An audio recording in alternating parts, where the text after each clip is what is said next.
This production of Wareham Gateman Baseball is brought to you by the Gateman Baseball Network in association with the Cape Cod Baseball League.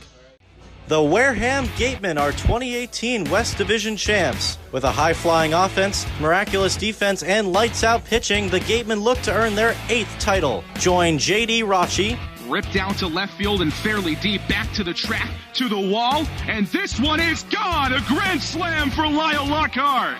Henrique Demore. Aaron's 0-2 pitch, swing and a miss! He got him on strikes! Tolia goes down swinging, and that's the ball game. And Cam Stewart. This one's absolutely roped by Will Robertson out to deep right field, and this one is going to be off the wall. Collins will play it on that hop. He's got play at second base, and he threw him out! Isaac Collins from the warning track throws out Robertson at second base. For the 2018 CCBL playoffs. Oliver Dunn is off, and this one is demolished. High and deep to right center field. Goodbye. Wow. Brian Packer just hit that over the trees in right field. That one hit sharply into deep left field. Idens going back on it, reaches up. He made the catch. Oh my goodness, Jeremy Idens with the catch of the year. To take away extra bases from Chase Murray. Laid out, went sideways, horizontal, made a catch at the fence. My goodness. Up the middle, base hit. Dunn will score easily. Shenton being waved home. He's gonna score. And the Gatemen lead 7-5 in the 9th. Luke Roscom comes through. Wareham trails by 2. The payoff pitch to Martellini. Line drive into center field, a base hit. 1 run will score. Lockhart being waved around third. He will score. We got a tie ball game in the 9th. Gian Martellini comes through in a big way against his former team. Here's that 1-2. This one's going to be smoked out towards left center field. A long run out there for Jeremy Idens, and he's going to reach over the wall. Oh my goodness, he made the catch. Jeremy Idens just took a home run away from J.J. Blade, reaching over the wall here at left field in Eldridge Park. Swung on, drilled into deep right field at the track, at the wall, and it's gone! A walk-off home run for the Gatemen. Austin Shenton wins it for Wareham. It's time for Wareham Gateman Baseball, and here for the call are J.D. Rachi and Cam Stewart.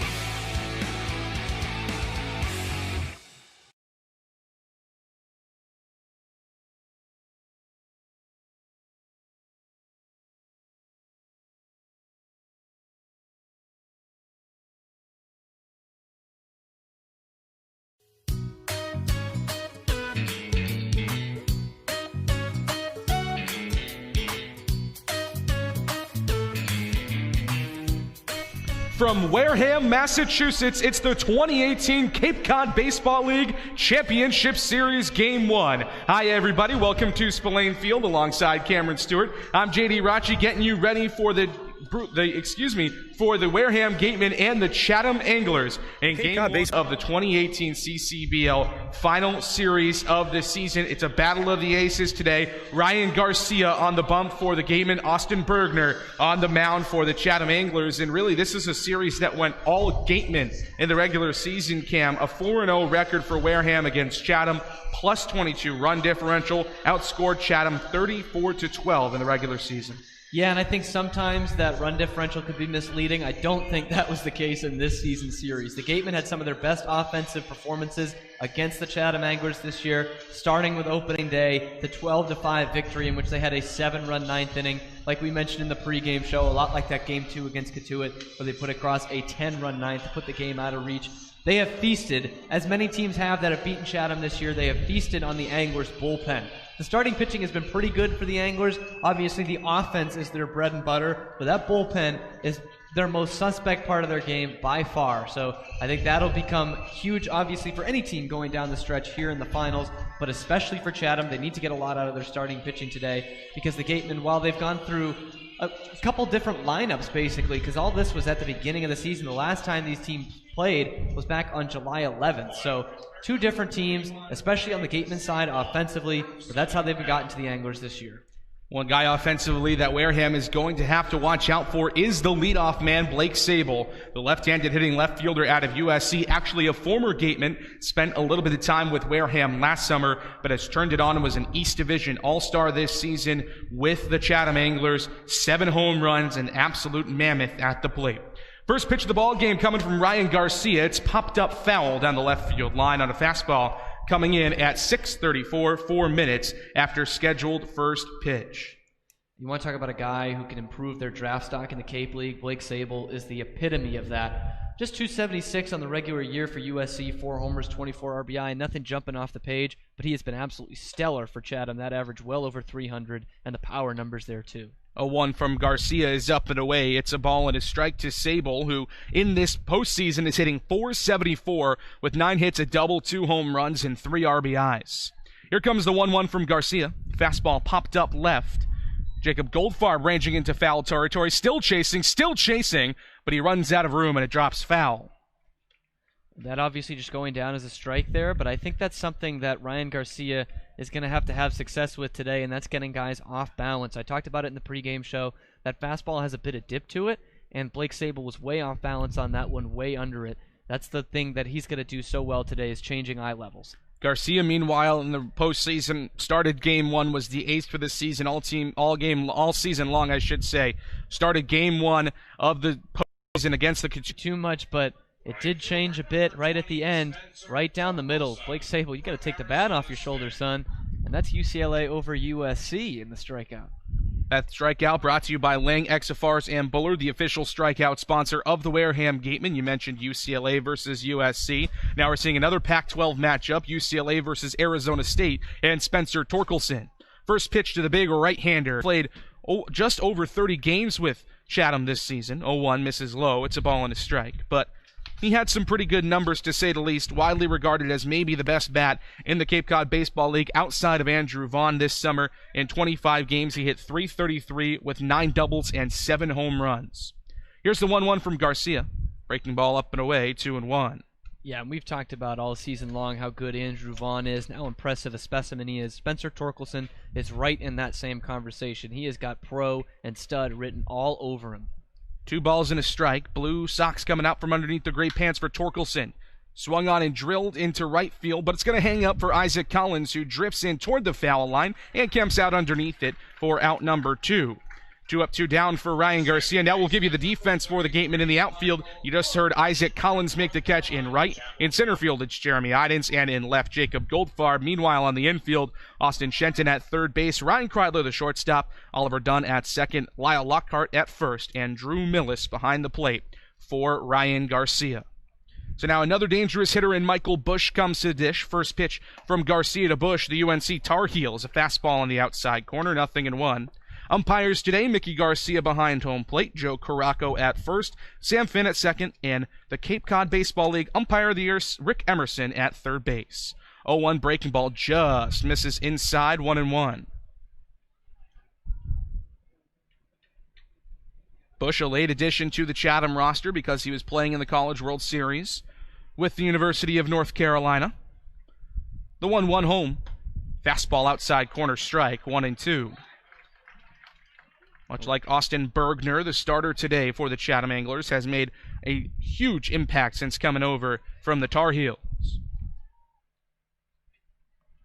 Traditionally a first baseman, but playing second base tonight. The 1-2, breaking ball, check swing on the outside corner, appealed down to the third base umpire Emerson. He did not go, 2-2. Bush 6'1", 210 out of Inver Grove Heights, Minnesota. Hitting .357 in the playoffs. 2-2. Breaking ball, got him swinging. Drew Millis applies the tag for the out, but Ryan Garcia is looking well, Ryan Garcia-esque. 3 up, 3 down against probably the 3 best hitters in the Chatham lineup. Nothing across for the Anglers in the top of the first. We're heading to the bottom half here on the Gateman Baseball Network. Northeast Maritime Institute's College of Maritime Science is a proud sponsor of the Wareham Gatemen. If you're looking for a career at sea, look to NMI's program of education, adventure, and employment on northeastmaritime.com, America's premier 2-year maritime college.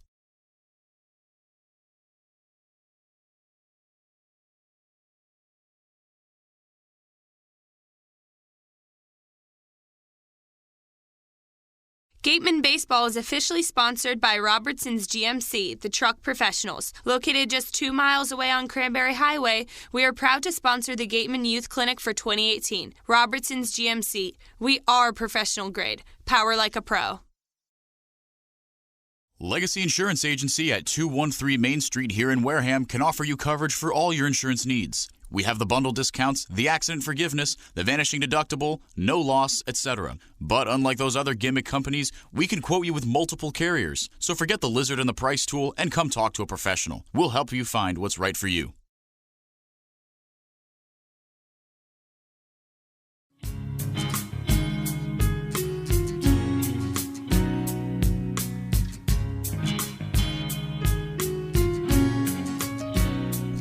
After a scoreless top of the first for the Chatham Anglers, the Wareham Gatemen coming to the bats for the first time today. Isaac Collins, the switch-hitting right fielder from Creighton, will lead it off against the right-hander out of UNC, Austin Bergner.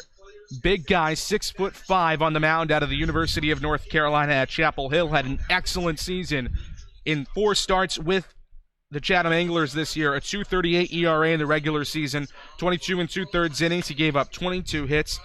8 runs, 6 earned, 7 walks to 26 strikeouts. Fastball can get upwards of 95 miles an hour. You've heard it has touched 97 this summer. And his lone playoff start of the year, 6 innings in Game 1 versus Harwich in the first round, 3 hits, 2 earned runs, 2 walks, and 7 Ks for the righty out of Florida. So Isaac Collins, the switch hitter batting left out of Creighton, will lead it off. He takes a deep breath and steps into the batter's box to face off with Austin Bergner. First pitch from the lanky right-hander. Fastball up and away. Tried to frame it, did Colin Simpson behind the plate, but it's out of the strike zone, 1-0. This will be an interesting look for the Gatemen today. You mentioned it in the pregame. They haven't faced anything close to 97. Probably 94 has been the highest they've seen right around there this year. The 1-0 from Bergner. Fastball ripped back to the backstop behind home plate, 1-1. And even when they have seen 94, it's been from a reliever that's going to go maybe 1 or 2 innings against you. They've seen nothing like that from a starter that's going to sit in the 97 range in the first couple of innings and then will drop down to 94 if he continues to go in this game. Ball and a strike to Collins, who waves a tan bat over the plate. Bergner brings the tan glove in front of his face, rocks back, kicks and fires the 1-1. It's another fastball, but again it misses outside, 2 balls and a strike. To Isaac Collins, who has been one of the most consistent hitters on the Gatemen all season, but especially in the postseason, a .444 average. He's 8 for 18 with 4 runs, 2 doubles, and 2 triples in the playoffs. Bergner shakes his head yes to the sign from Colin Simpson, the 2-1. Fastball ripped right back up the middle, and it's going to dunk into center field and down for a base hit. So Isaac Collins having no problems picking up the fastball from Bergner. 1 on with nobody out for Jacob Goldfarb. Yeah, and it was steady host of fastballs there. Nothing but fastballs from Bergner. And he's going to basically say, you know what, I know I've got the best fastball in this league. I'm going to use it until you guys can beat it. Collins does it there, but don't be surprised if we see almost entirely fastballs in this first inning and see where it gets him. He's going to try and feel out this Gateman lineup that he hasn't seen before. Now he's working out of the stretch. First pitch to Jacob Goldfarb. Fastball right down the heart of the plate for a strike, 0-1. Goldfarb coming into the game at 1 for 6 in 2 games this playoffs. He's got 3 runs, an RBI, a walk, and 2 strikeouts. Left-handed hitting left fielder tonight out of Oregon. The 0-1 from Bergner. Fastball outside, 1-1. Home plate umpire Mickey Garcia is not giving Bergner that outer half to left-handed batters. No, and we saw Ryan Garcia, obviously the starter for the Gatemen, get 1 on that outside corner to a left-hander. Didn't get the inside corner in the same at-bat. So that's something to look for going forward. Both pitchers would love to use that corner. 1-1. Fastball came in and blew it by him on the inside corner, 1-2. From what we've been told, Bergner will feature a curveball, not much else, maybe a changeup, but the fastball really is his bread and butter. Still a young guy, just celebrated his 21st birthday, so there's still plenty of time for him to grow and to develop a couple of more pitches as the season and as his career moves forward. 1-2, fastball up and away, 2 balls and 2 strikes.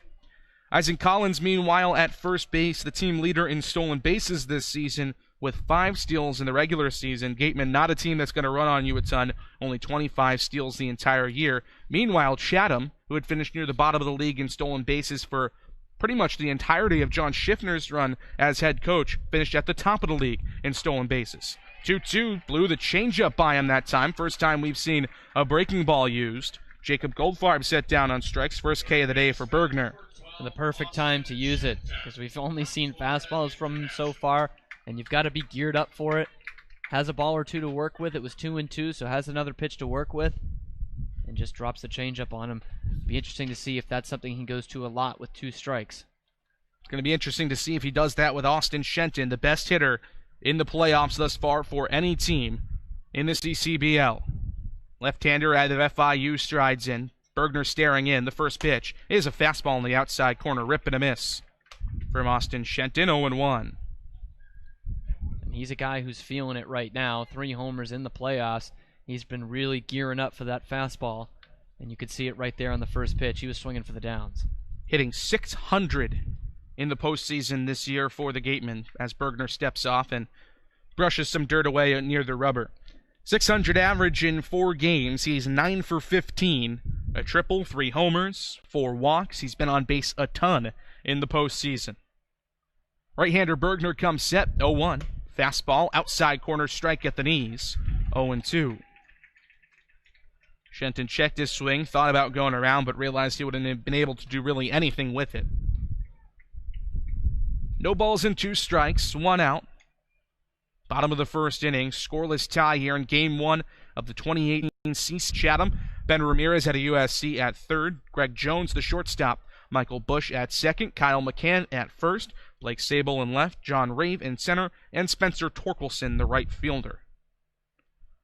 Ball and 2 strikes, short lead for Isaac Collins being held on there by McCann. The 1-2 is tipped off the arm of the day.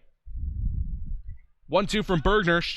Isaac Collins is off with the pitch. It's fouled back into the chain link fence behind home plate by Shenton, 1-2. Shenton kicking himself after that one. He knew he was right on that pitch, and especially with the runner in motion, he knows he missed one, just missed one right there. And now Colin Simpson going to go out and have a chat with Austin Bergner. It looked like he might have made a motion to his pitching arm. He pointed down at it, but now Simpson's going to go out and have a chat with him. He's thrown a couple of pitches already in this inning, already up to 14 through the first 3 batters. Yeah, 14 for 1 out so far. That's definitely not the ratio he wants, but you never know. I mean, in the final series, you know it's going to be his last start. He's a guy that they'll probably stretch out. We saw Tristan English for them go 8 2/3 yesterday, over 100 pitches, knowing that was going to be the last time he threw for a while. So we'll see how it goes. Still going to be effective. A ball and 2 strikes. Bergner comes set. The pitch home. Breaking ball low in the dirt. Good stop by Simpson. And the count evens up at 2 balls and 2 strikes. Dirt around home plate, pretty much brand new. A lot of new red-looking dirt here at Spillane, trying to cover up the wet holes on the infield. Usually stone dust, but there is dirt now at shortstop, first base, and behind home plate. 2 balls and 2 strikes to Shenton. Short lead for Collins at first. The pitch home. Fastball yanked down the left field line, but foul, and Shenton continues to stay alive. This is something you mentioned, Cam, in the pregame show. Ride up that pitch count on Austin Bergner, and that's exactly what they're doing thus far. Yeah, all 3 guys up there put together good at-bats. They've seen exactly what he has, and so far that's pretty much just been the fastball. Obviously the changeup to get Goldfarb, but they know where he's trying to locate it, and they've been right on it. Shenton's still waiting for that pitch. Bergner looks back at first. Comes home with the 2-2. Isaac Collins off pitch, misses low. Throw down by Colin Simpson. Not going to be in time as it squirts away from Greg Jones, backed up by the second baseman Bush. But that's a stolen base for Isaac Collins, and it's a full count to Austin Shenton. Colin Simpson behind the plate, not a great defensive catcher. And he had a chance at Collins here. I mean, this was not a terrific jump by Collins. Again, one of the fastest guys on the team and good base stealing instincts. But this was not some of his best work, and Simpson just could not get the throw on line. Gateman catching a bit of a break. Full count, 3 balls and 2 strikes. Runner in scoring position. The pitch home again, poked foul. And the count stays full at 3-2.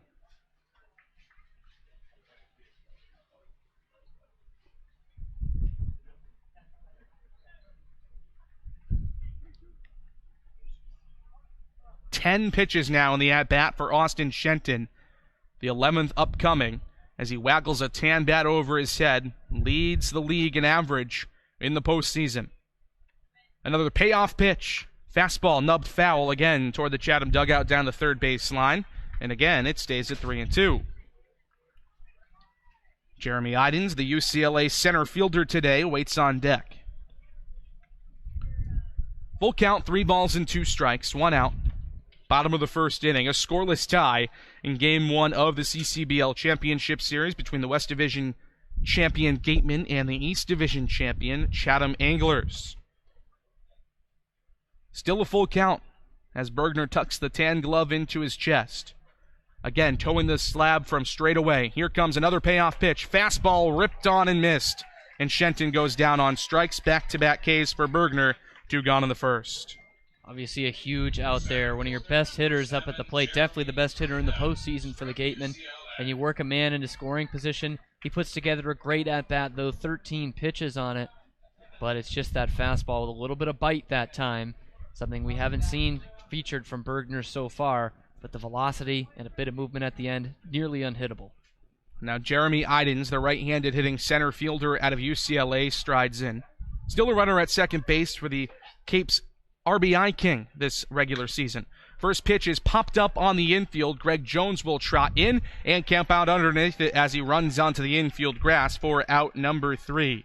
So Bergner throws a lot of pitches in inning number 1. Isaac Collins the only one to successfully get on base, a single and a steal for him before being stranded in scoring position at second. Goose eggs through the first inning as we head to the top of the second here on the Gateman Baseball Network. The Cape Cod Baseball League is sponsored by Dietz & Watson Premium Meats and Cheeses. Their all-beef Franks are their ultimate summer hot dog. They're smoked the old-fashioned way with just a touch of garlic and paprika. Pick up a pack at your local deli today. Dietz & Watson. It's a family thing.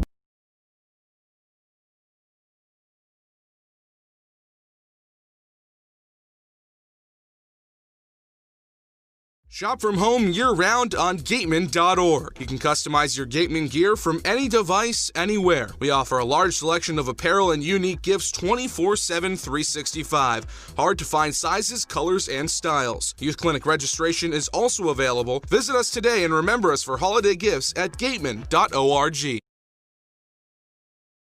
Cape Cod Healthcare is the leading provider of healthcare services for residents and visitors of Cape Cod, with 2 acute care hospitals and more than 450 physicians. For more information, please visit CapeCodHealth.org. Cape Cod Healthcare, expert physicians, quality hospitals, superior care.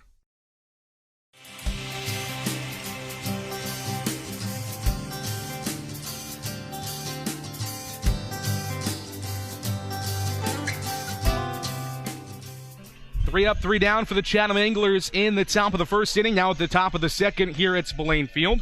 Ace Ryan Garcia back to the mound. He'll deal with 4, 5, 6. Colin Simpson, Drew Mendoza, and John Rave for the Anglers. 2 strikeouts in the first inning. A looking K of Blake Sable and a swinging strikeout of Michael Bush as the left-handed hitting catcher Colin Simpson strides in. Lefty out of Oklahoma State. And like Bergner on the other side, we really didn't see the breaking ball till that last batter from Ryan Garcia, and it was the 2-strike pitch that he got Michael Bush with. If he's got that going today for him as well, this could be a short night at the plate for these Anglers hitters. First pitch fastball is low to Simpson, coming into the game at .235 in the postseason. 4 for 17. The 1-0. Fastball yanked down the first base line, but foul to the right of the first base bag, where Lyle Lockhart guards the infield. Out of those 4 hits, 2 doubles and a home run for Simpson. So when he gets a hang of the ball, he hits it a long way. 6 RBIs in the postseason with a walk and 4 strikeouts for the Oklahoma State Cowboy. As we mentioned, played left field yesterday, behind the plate today.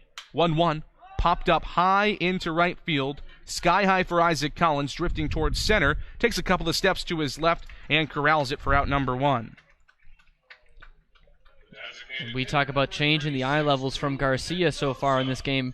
First couple pitches were low to Colin Simpson, and he goes up high, elevated fastball. Simpson is a guy who can clean it out, but really, like most lefties, likes the ball low and in.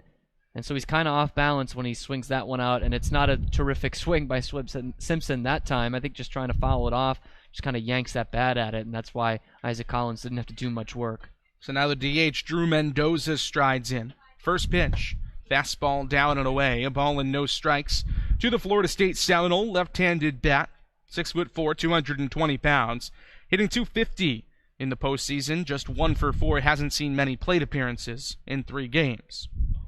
1-0, breaking ball, big rip and a miss, and Drew Millis is down behind home plate. Looks like he might have gotten hit in the chest protector, but that is not much for Millis to recover from considering what he's gone through this season.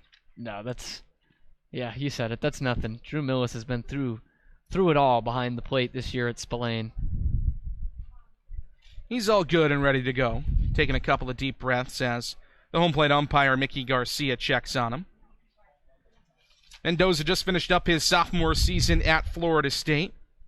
Played with the YD Red Sox last summer, but choosing to go with the Chatham Anglers in 2018.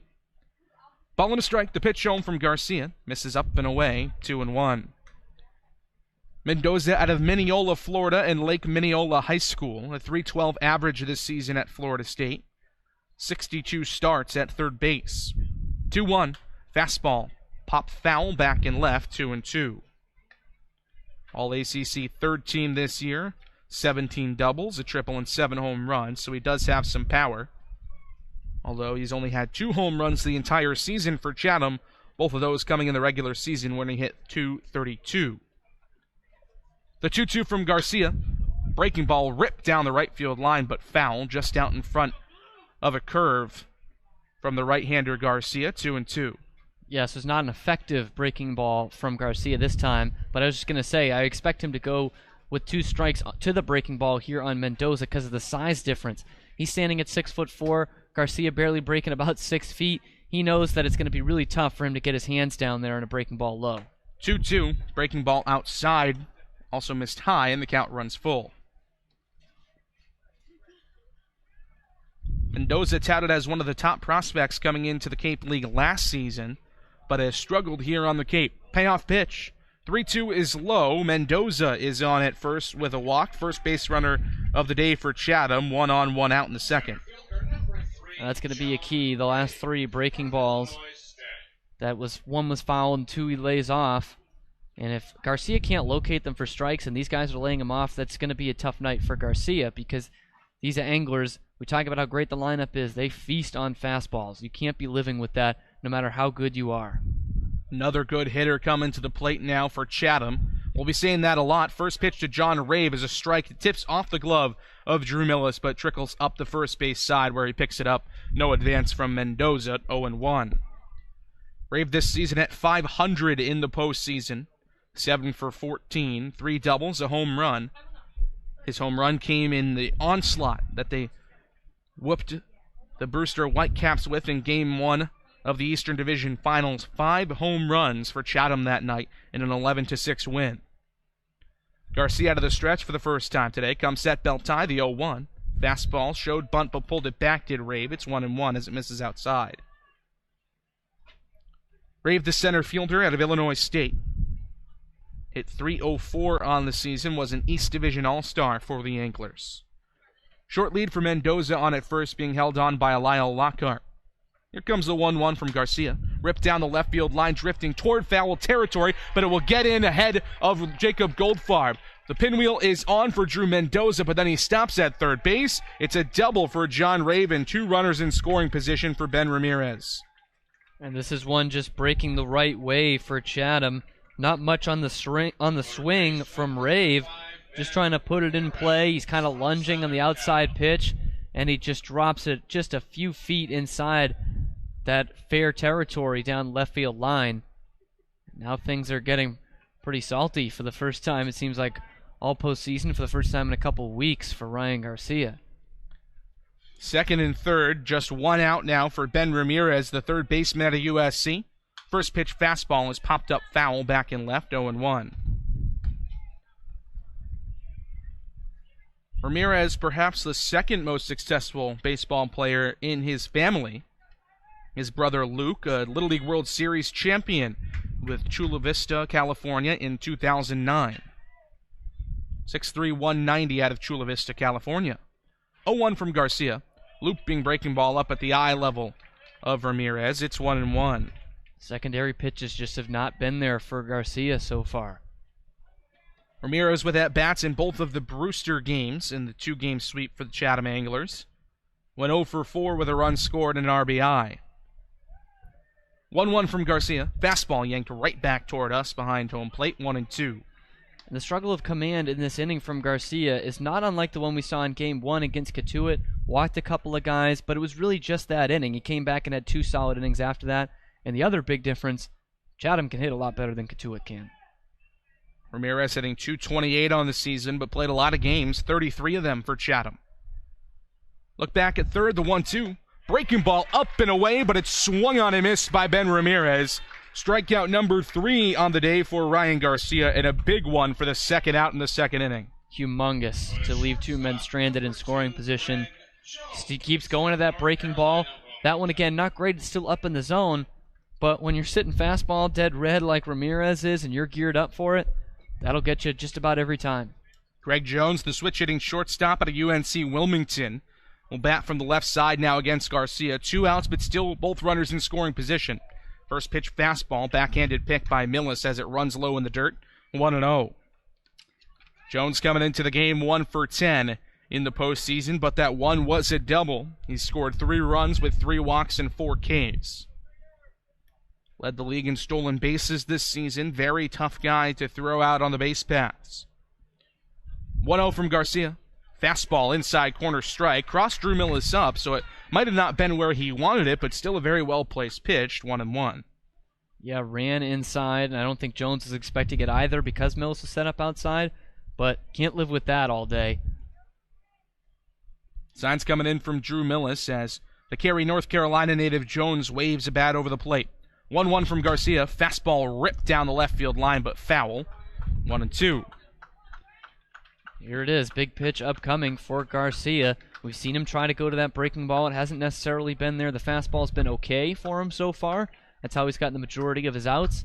Be interesting to see his sequence with a couple of balls to work with. Speedy Jones in the batter's box. Drew Mendoza at third. Another good runner in John Rave at second base. Mendoza dancing at third base. The 1-2 breaking ball got him swinging. A huge strikeout as Drew Millis is kind of tied up, but a strikeout for Ryan Garcia leaves runners stranded at second and third, and another goose egg for the Anglers in the second. Huge pitching performance thus far for Ryan Garcia, a scoreless inning in the first, and another scoreless frame in the second. We're headed to the bottom of the second inning here at Spillane Field. It's still a scoreless tie on the Gateman Baseball Network. Mezza Luna is a family-run Italian restaurant celebrating 80 years in business. Located on Main Street in Buzzards Bay, Mezza Luna specializes in Italian cuisine, a lunch menu that's the best deal in town, and serves Cape Cod's famous prime rib every Wednesday and Saturday. Come enjoy the feast at Mezza Luna, the Italian family restaurant. Soft as a Grape has 10 retail locations on Cape Cod, so even when you're cheering on your Gatemen at any away games, stop into a Soft as a Grape store for the best Cape Cod products. Stores located in Falmouth, Mashpee, Woods Hole, Hyannis, Chatham, Provincetown, Edgartown, Oak Bluffs, and Vineyard Haven. From beach day to every day, Soft as a Grape has you covered. Whatever your goals may be, Joe Crespi and the Merrill Lynch of Taunton will work with you to develop a customized financial strategy designed to help you pursue what's important to you. Managing your wealth and listening to you is their top priority.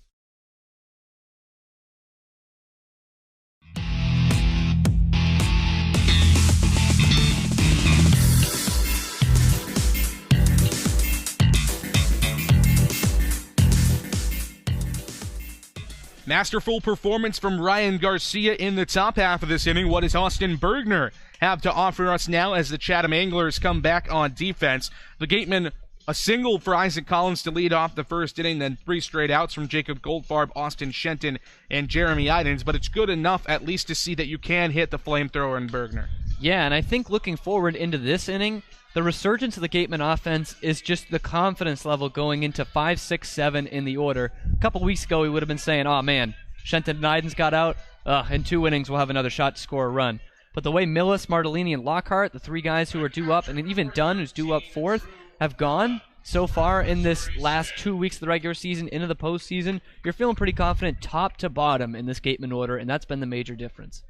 So Drew Millis, the switch-hitting catcher out of Missouri State, hitting .313 in the postseason for the Gatemen, much better than the .261 average he featured in the regular season. Austin Bergner, the big right-hander on the mound, 6'5" frame. First pitch is a breaking ball. Misses down and in, I should say, 1-0. Bergner might have done his homework on Drew Millis, because he's been a guy who in this postseason loves to swing at the first pitch he sees and has gotten a couple base knocks off it. Doesn't start with his bread and butter, the fastball, but doesn't get him to chase. 1-0. Fastball in the outside corner, a strike, 1-1. Outfield shifting slightly for Millis to go the other way. There's a pretty lengthy gap out in right center field, but Rave does have the speed to make up for it if Millis can put it in that gap. 1-1. Fastball inside corner, strike, 1-2. Millis 5 for 16 in the postseason, as in the regular season. Pretty much no extra base power to speak of. Only had 3 doubles in the regular season. No extra base hits in the playoffs. 1-2 from Bergner. Fastball, called strike 3 on the inside corner. And Millis likes to stay away from the inside corner when he's from the left side, which is not something all lefties share. But he loves the outside pitch and taking it the other way, especially in his hot streak lately. Been taking a lot of balls the other way. I think that's why you saw the Chatham outfield preparing for it. And he just doesn't want to pull the trigger on those balls inside. Third strikeout of the day for Austin Bergner. Now the first ACC matchup we're seeing today. First pitch from Bergner to Gian Martellini. Misses up and in, 1-0. UNC Tar Heel versus the Boston College Eagle. DHing tonight for Martellini. Big, powerful right-handed bat out of Johnston, Rhode Island. 1-0 from Bergner. Fastball fouled off, 1-1. Love to see him back in the lineup. Got the day off in Game 2 at Falmouth. But we talked about it all year. The resurgence of the offense has coincided well with the resurgence of Gian Martellini being installed into the lineup more and really hitting well. .417 average in the postseason in 3 games. 5 for 12 with a double and 2 runs scored. He's also got 2 RBIs, 2 walks, and 4 strikeouts. Pushed all the way back in the batter's box. Here comes the 1-1 from the flamethrower Bergner. Heater hits the outside black for a strike, 1-2. Martellini, the DH out of Boston College. On the preseason roster, released, picked back up after Michael Amditis went back to Miami. 1-2. Fastball under the legs and through the wickets of Colin Simpson. 2-2. And Mickey Garcia, the home plate umpire, just fired an 80-mile-an-hour fastball back at Bergner. He wants to, send the message back. He wants to show, hey, I can bring the heat too. My goodness. Not sure what Mickey Garcia's baseball connections or bloodlines are, but that thing was coming in hot. Bergner shakes his head yes to the signal from Colin Simpson. Is 2-2. Breaking ball up near the head of Martellini, and the count runs full at 3 balls and 2 strikes. Martellini heading into his senior year at Boston College. Had a bit of a down year this season with the Eagles, but as a sophomore, led the team in slugging percentage. 3-2. Fastball yanked into the left center field gap, and it rolls all the way to right in front of John Rave, but Gian Martellini will stop at first base with a 1-out single. You talk about the defensive prowess of John Rave just a moment ago, and the ground that he can cover. He plays this ball perfectly in center field to hold Martellini to a single. This thing was stung. On a fastball coming in, it's harder going out, and that looked labeled like it was going to roll all the way to the wall. But Rave plays it perfectly enough to hold the not-so-fleet-of-foot Gian Martellini at first with a single. But that's a big confidence boost for Martellini and the Gateman offense. Collins had it stung up the middle to lead things off in the game, but a couple of strikeouts have come since then, and Martellini shows we can still hit this guy. So Martellini on at first, and now the first pitch to Lyle Lockhart. Fastball that misses outside, 1-0. Lockhart heading into his junior season at Houston in the playoffs, hitting 176 for Wareham, just 3 for 17 for the everyday first baseman. 1-0. Fastball swung on and chopped toward the pitcher. Turns to second for 1. On to first. Got him there for the double play. So a 1-6-3 double play ends the threat for the Gatemen and retires the side in the second. Minimum faced for Austin Bergner here in the second inning. He's been great so far, and one guy that really knows a lot about pitching and a lot about what this Chatham offense can offer, being from the Pac-12, is Jack Ralston. He is with our Mary Orders. Thanks, guys. So, Jack, first game the championship series. What's the vibe like in the bullpen? It's fun. It's relaxed. I mean, it's just another game in the Cape, so I mean, everyone's enjoying it. Just trying to not to overthink it, pretty much. Your college teammates at UCLA with tonight's starter Ryan Garcia. How do you think he's doing so far? He's doing well. He's done well this whole summer. Great guy. It's fun watching him compete out there. So. How do you think certain experiences at UCLA have helped him here? He pitched in the regionals, which was a big stage, and this is obviously a big stage. And he did really well out there. So I think that helped him a lot preparing for this.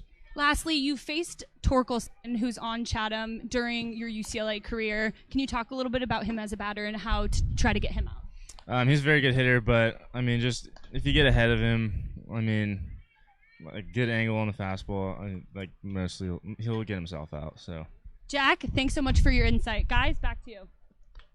Thank you very much to Mary and Jack Ralston. Ralston's UCLA teammate Ryan Garcia back to the bump here in the top of the third inning. He's gone scoreless through 2, as has his counterpart Austin Bergner. So Kyle McCann, the first baseman out of Georgia Tech, bottom of the order for Chatham, due up 9-1-2.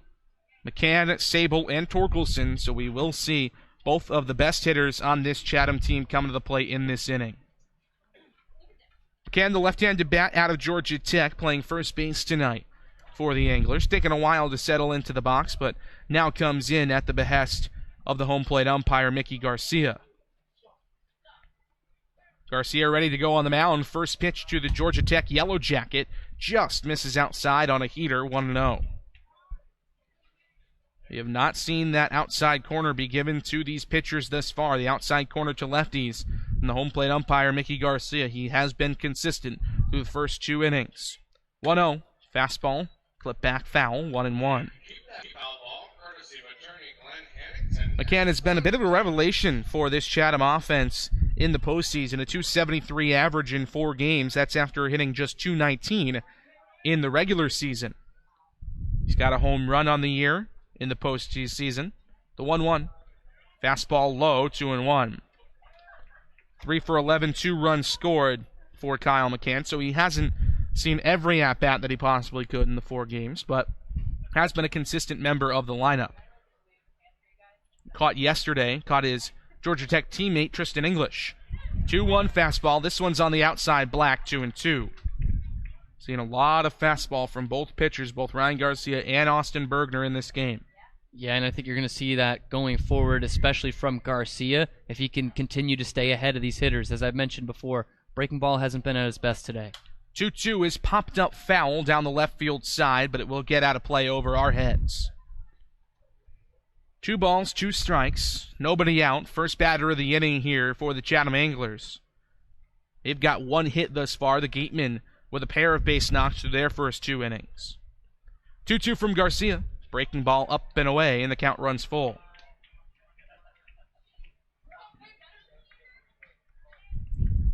Can adjust his batting gloves as he steps back into the batter's box on the left-hand side.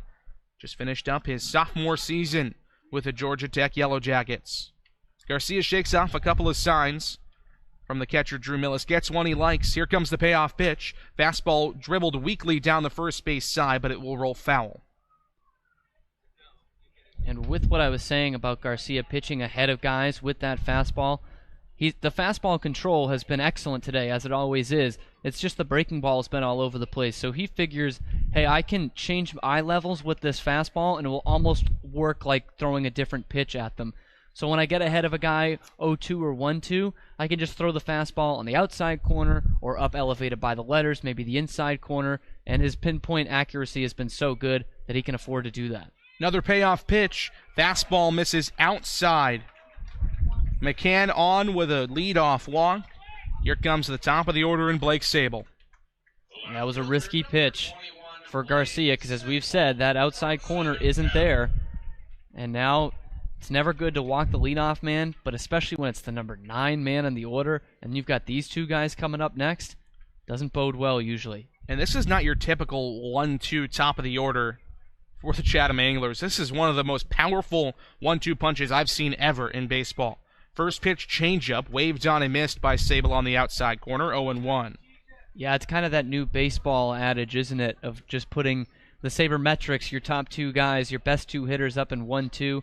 I mean, these guys have 14 homers and 47 RBI between them in the 1 and 2 spot. It's definitely still a little weird to see. Here comes the 0-1 from Garcia. Looping breaking ball just missed the outside corner, 1-1.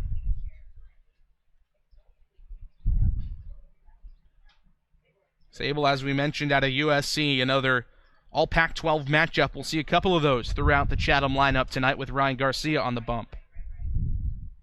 1-1. Yanked toward the second base side. Oliver Dunn will field and throw on to first. Couldn't have time to turn two, so McCann moves up to second base. Effectively a sacrifice for Blake Sable. 4-3 on the putout, 1 gone in the third. You took the words right out of my mouth. It's basically a sacrifice to get that man to second with less than 2 outs still, and a guy like Spencer Torkelson coming to the plate. But it's still a pretty good play by Dunn. He's got a lot of ground to cover. He's playing up the middle in the double play depth, and he has to range all the way over there, especially with your first baseman Lyle Lockhart holding the man on at first. He's got to cover a lot of ground, and he does. I thought that was going to trickle into right field and maybe get the runner even to third. So now Spencer Torkelson comes into bat with a runner in scoring position. First pitch, the big right-hander out of Arizona State. Bender makes him bend out of the way, 1-0. Torkelson this season, one of the most dominant players in the country. Team USA, Pac-12 Freshman of the Year, Pac-12 All-Conference team, led the country in home runs with 25. An absolutely stellar rookie campaign for Torkelson at Arizona State. 1-0 fastball is swung on and clubbed high but shallow into left field. Now Ryan Kreidler will drift over into foul territory from the shortstop position and make the catch for out number 2. Key out. One of the best bats in the entire league up at the plate with a man at second, and they can't advance him. And I was surprised to see the sequence from Garcia. The first one's up and in, and I'm figuring, okay, he's going to see if he can get that outside corner to right-handers. You see guys brush guys off to open up the outside part of the plate, but instead he tries to sneak one inside again and gets bailed out with the pop-up. So still a runner in scoring position. Gatemen are certainly not out of the woods yet with another good hitter in Michael Bush at the plate. Hit over 300 this season for the Chatham Anglers. First pitch to the UNC Tar Heel is chopped toward the second base side, and Oliver Dunn. He fields it on 2 hops. His throw on to first for Lyle Lockhart is in time, and the side is retired. So again, the Chatham Anglers get a runner in scoring position, but again, Ryan Garcia works out of the jam. We're headed to the bottom of the third, still no score here on the Gateman Baseball Network. Folks, after the game, be sure to visit El Mariachi on Main Street for the best Mexican food in Wareham. The cantina provides a delicious late-night snack accompanied by fun cocktails.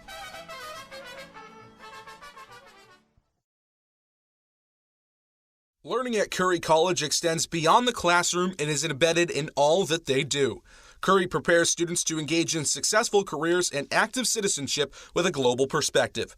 Explore undergraduate majors, minors, and concentrations, including new majors in accounting, biochemistry, and software development, online at www.curry.edu. Get Gateman gear. Check out the latest styles and colors of your favorite Gateman apparel. Also in stock, a large selection of Cape League items, including tickets to the All-Star Game. Test your pitching speed and pick up a souvenir ball, all at our merchandise booth.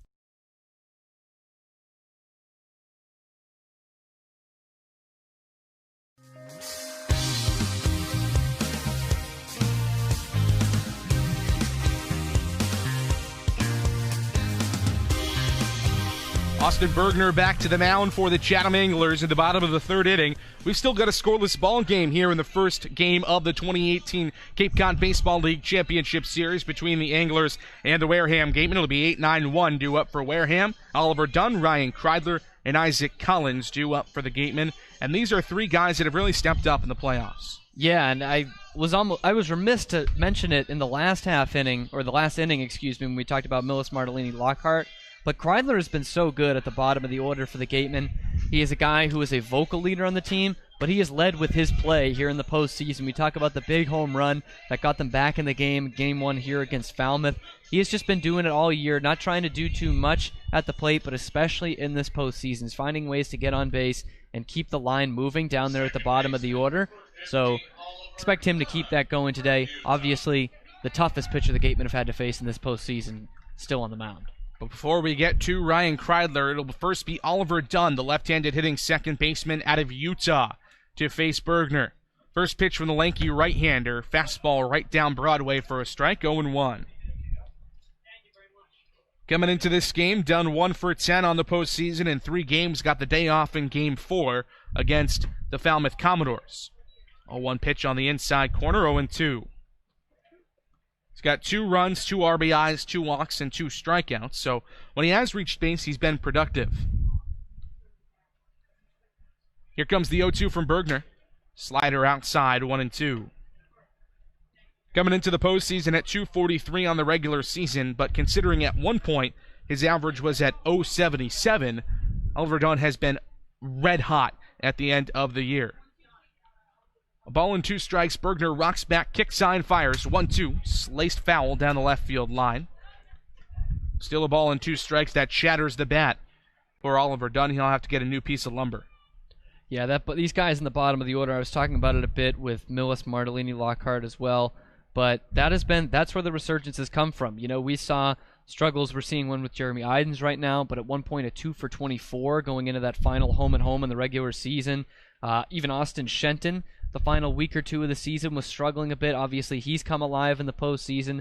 But as you said, it was those guys at the bottom of the order. They had Dunn up in the 2 spot with Collins, coupling with him, and that was really effective. Ryan Kreidler down there, Gian Martellini, when he got his at-bats, just seemed to always rake. So those are the guys who have been the catalyst going into the postseason, and guys like Shenton have taken over since. 1-2 to Dunn is popped up on the infield on the left side. Greg Jones now floating into the outfield grass in left field. Has to lean back, but makes the catch as he backtracks a couple of steps for out number 1. He made it look a lot harder than it had to be. Yeah, certainly an adventure there. And as I look out on the flagpole, no wind out here at Spillane. Bit of a rainy day today, so would expect to see some at some point. But right now, that flag not moving at all, and must have just read it poorly. The one thing is the cloud cover right now is certainly making it kind of difficult to judge balls in the sky. Similar white-on-white effect. First pitch to Ryan Kreidler is poked down the third base side. Ben Ramirez bobbles it, still going to throw on to first, and still going to get him there. Little dribbler right on the infield grass. Ramirez bobbled it, then came up throwing, was able to gun down Ryan Kreidler, who doesn't have fantastic speed at first. 2 gone in the 3rd inning. Yeah, it was really close play at first base. But credit Ramirez. I mean, this thing wasn't too hard hit, but because Ramirez is on it all the way, he doesn't have to move much east to west, just north-south. He's able to charge it while he's making that fumble, so all his momentum is still going towards first base and has that opportunity to get the man. So now back to the top of the order, and Isaac Collins, switch hitter out of Creighton.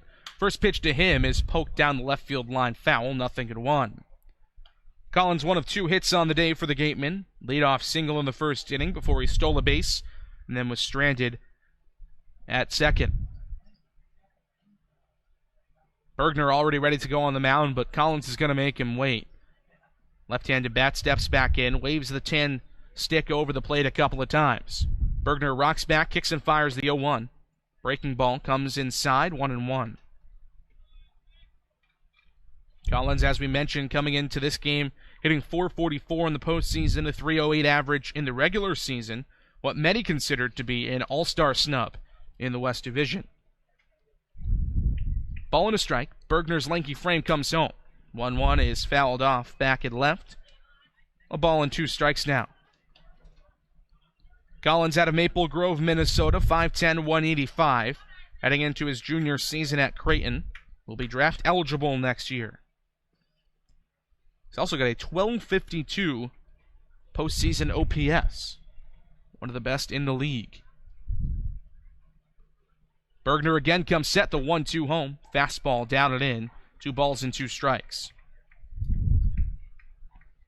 Second baseman and shortstop at Creighton. Mostly a second baseman, though, but has become the everyday right fielder for the Gatemen of late. Started on June 30th. He has rarely missed a game since then.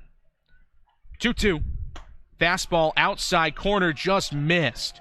Bergner started walking off the mound, but the count runs full. Mickey Garcia is refusing to give that outer half to left-handed batters. Yeah, we can't say enough about it. That's a great pitch on the outside corner, exactly where he wants it. And most of the season, that's strike 3. here in the finals with Garcia behind home plate. Not today. Full count offering from Bergner is laced into center field, sinking line drive, but it will hold up for John Rave, who trots over to his left, sticks his glove up, and makes the play for out number 3. 3 up, 3 down for the Gateman in the third. Bergner has settled in. He's faced the minimum in the last 2 innings. We're headed to the top of the 4th, still scoreless, here on the Gateman Baseball Network.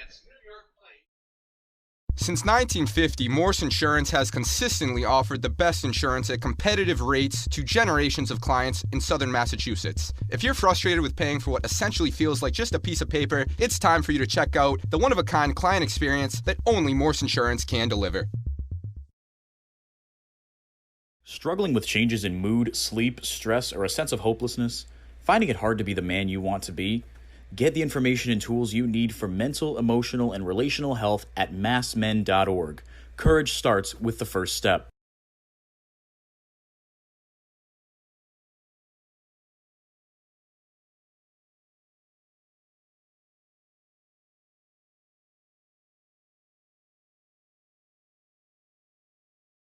Head on over to BB's Bar and Grill for food, drinks, and fun. Located just off Cranberry Highway, come in to sample the scrumptious fare or relax with a drink while enjoying live entertainment. The Gatemen thank BB's Bar and Grill for their support.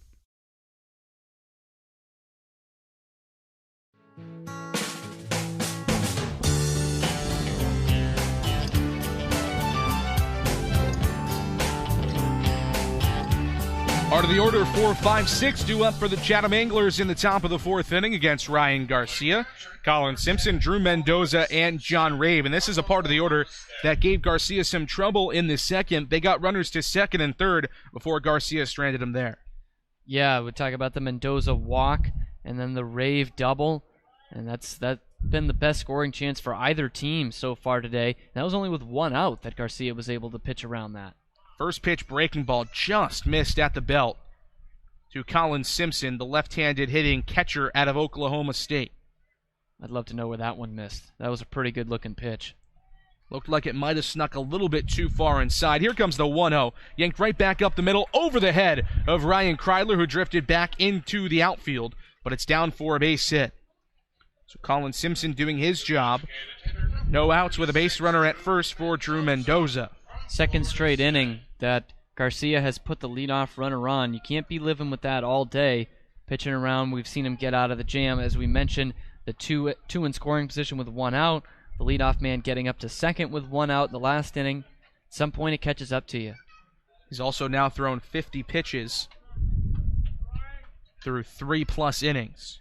So Colin Simpson, not a ton of speed on at first base, would not see him move pretty much in any situation. First pitch to Mendoza, misses low, 1-0. Mendoza, a walk on a full count offering from Garcia his last time up in the second inning, was stranded at third when Garcia locked down. Ball and no strikes. Garcia comes set, belt tie, looks at his feet. Now stares his gaze at home plate. 1-0 misses inside, 2-0. Mendoza, big kid, 6'4", out of Mineola, Florida. Left-handed bat for Chatham, and a lineup full of them. Just one right-handed batter in this entire lineup for the Anglers. 2-0 fastball, up and away, 3-0. Spencer Torkelson, the only right-handed batter in the Anglers lineup. Greg Jones, the only other non-lefty. He's a switch hitter. Garcia comes set. His 3-0 home. Fastball right on the outside corner for a strike. 3-1. So Colin Simpson at first after the leadoff single. Still nobody out in this 4th inning. Chatham trying to break up a scoreless tie in the first game of the CCBL Championship Series.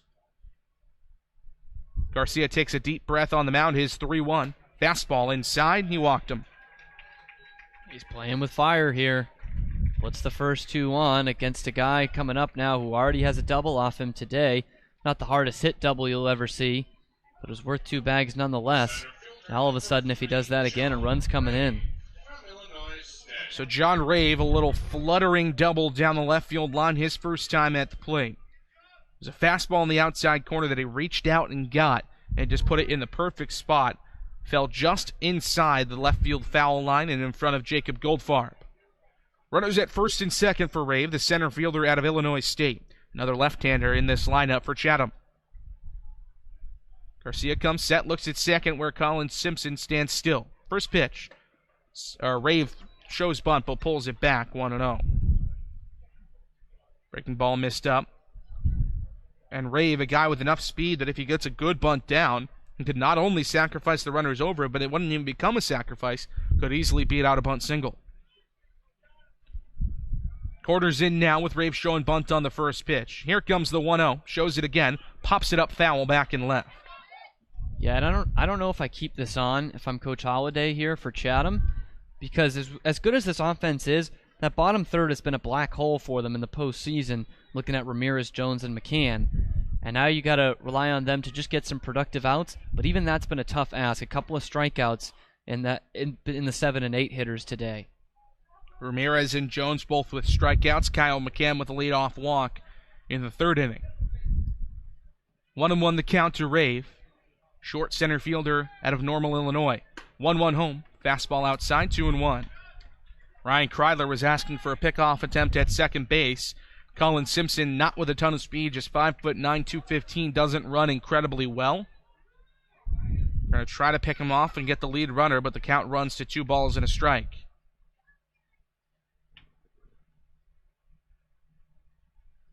Two-one. Fastball popped up down the left field line, but foul. And the count runs even at 2-2.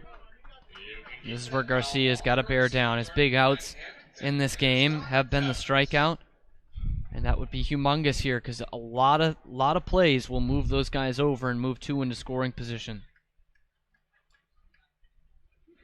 Infield playing at double play depth. You'd almost certainly trade 2 outs for a runner at third here if you're the Gateman. 2 balls and 2 strikes. Runners at first and second with nobody gone in the fourth. Ryan Garcia comes set, his 2-2 home. Fastball swung on and missed. He got him. First base not occupied, so it didn't matter that Drew Millis didn't catch it. Big strikeout. The 5th of the day for Ryan Garcia. All of them brought to you by Lang Exafaris and Bully. Huge. Just pulled the string on him right there. Haven't seen that much or to work too much for Garcia so far in this game. Just 2 of his strikeouts have come off it. That now his 5th of the game, as you mentioned. So now Ben Ramirez comes to the dish. He struck out in his first at-bat today. Big, tall left-hander out of USC.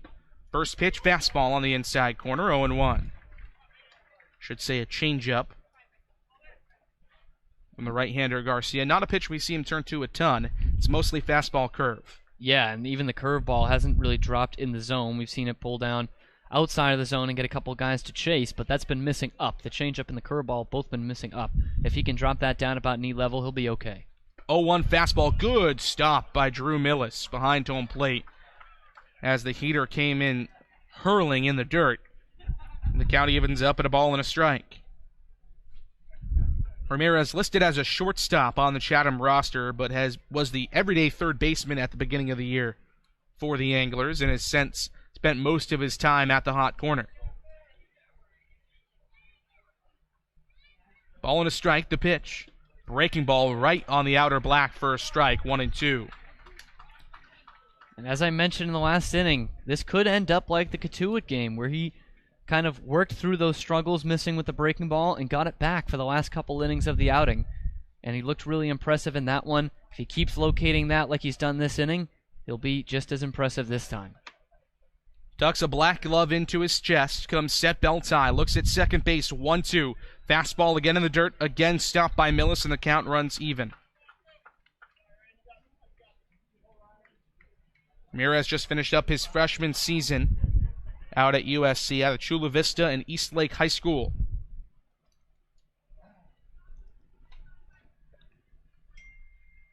He hit .265 for the Trojans this year in 32 starts. Waves a blue bat over his head. The 2-2 from Garcia is swung on and drilled into left field, but it will hang up for Jacob Goldfarb. Trots back a couple of steps, camps out underneath it, and gloves it for out number 2. And that's the breaking ball we saw again. I mentioned it early on, I believe as the first batter of the game, and Blake Sable, what ended up being a foul ball. That is him changing the eye level there and keeping guys off balance. You think with the 2 strikes that he's sitting fastball there, Drops a little breaking ball low in the zone and knows the lefty has to go down and get it. Going to induce a lot of fly balls with that. Another left-handed bat coming to the plate, at least in this AB. Greg Jones, the switch hitter out of UNC Wilmington and Cary, North Carolina. Another young guy on this team. Just finished up his freshman season. First pitch fastball, laced foul down the left field side, 0-1. And it may sound weird to hear a pitcher try to induce fly balls, but obviously if you're keeping a guy off balance, I mean, those things, that's really weak contact. It's not like they're going to be able to barrel it up when it's down low and away like that. And some guys are just like that. They are fly ball pitchers. Of course, you'd like to keep the ball on the ground if you're a pitcher, but if that's your bread and butter, then stick to it. It's been pretty much that way for Ryan Garcia thus far. Is 0-1. Fastball clips the outside corner for a strike, 0-2. Jones out of Cary High School, 17th round pick of the Orioles last year, but decided to forego the pros, for at least now. Will play at least 2 years at UNC Wilmington. Switch hitter batting left. Round of applause coming in for Ryan Garcia as he comes set with runners at first and second. 0-2. Fastball just outside.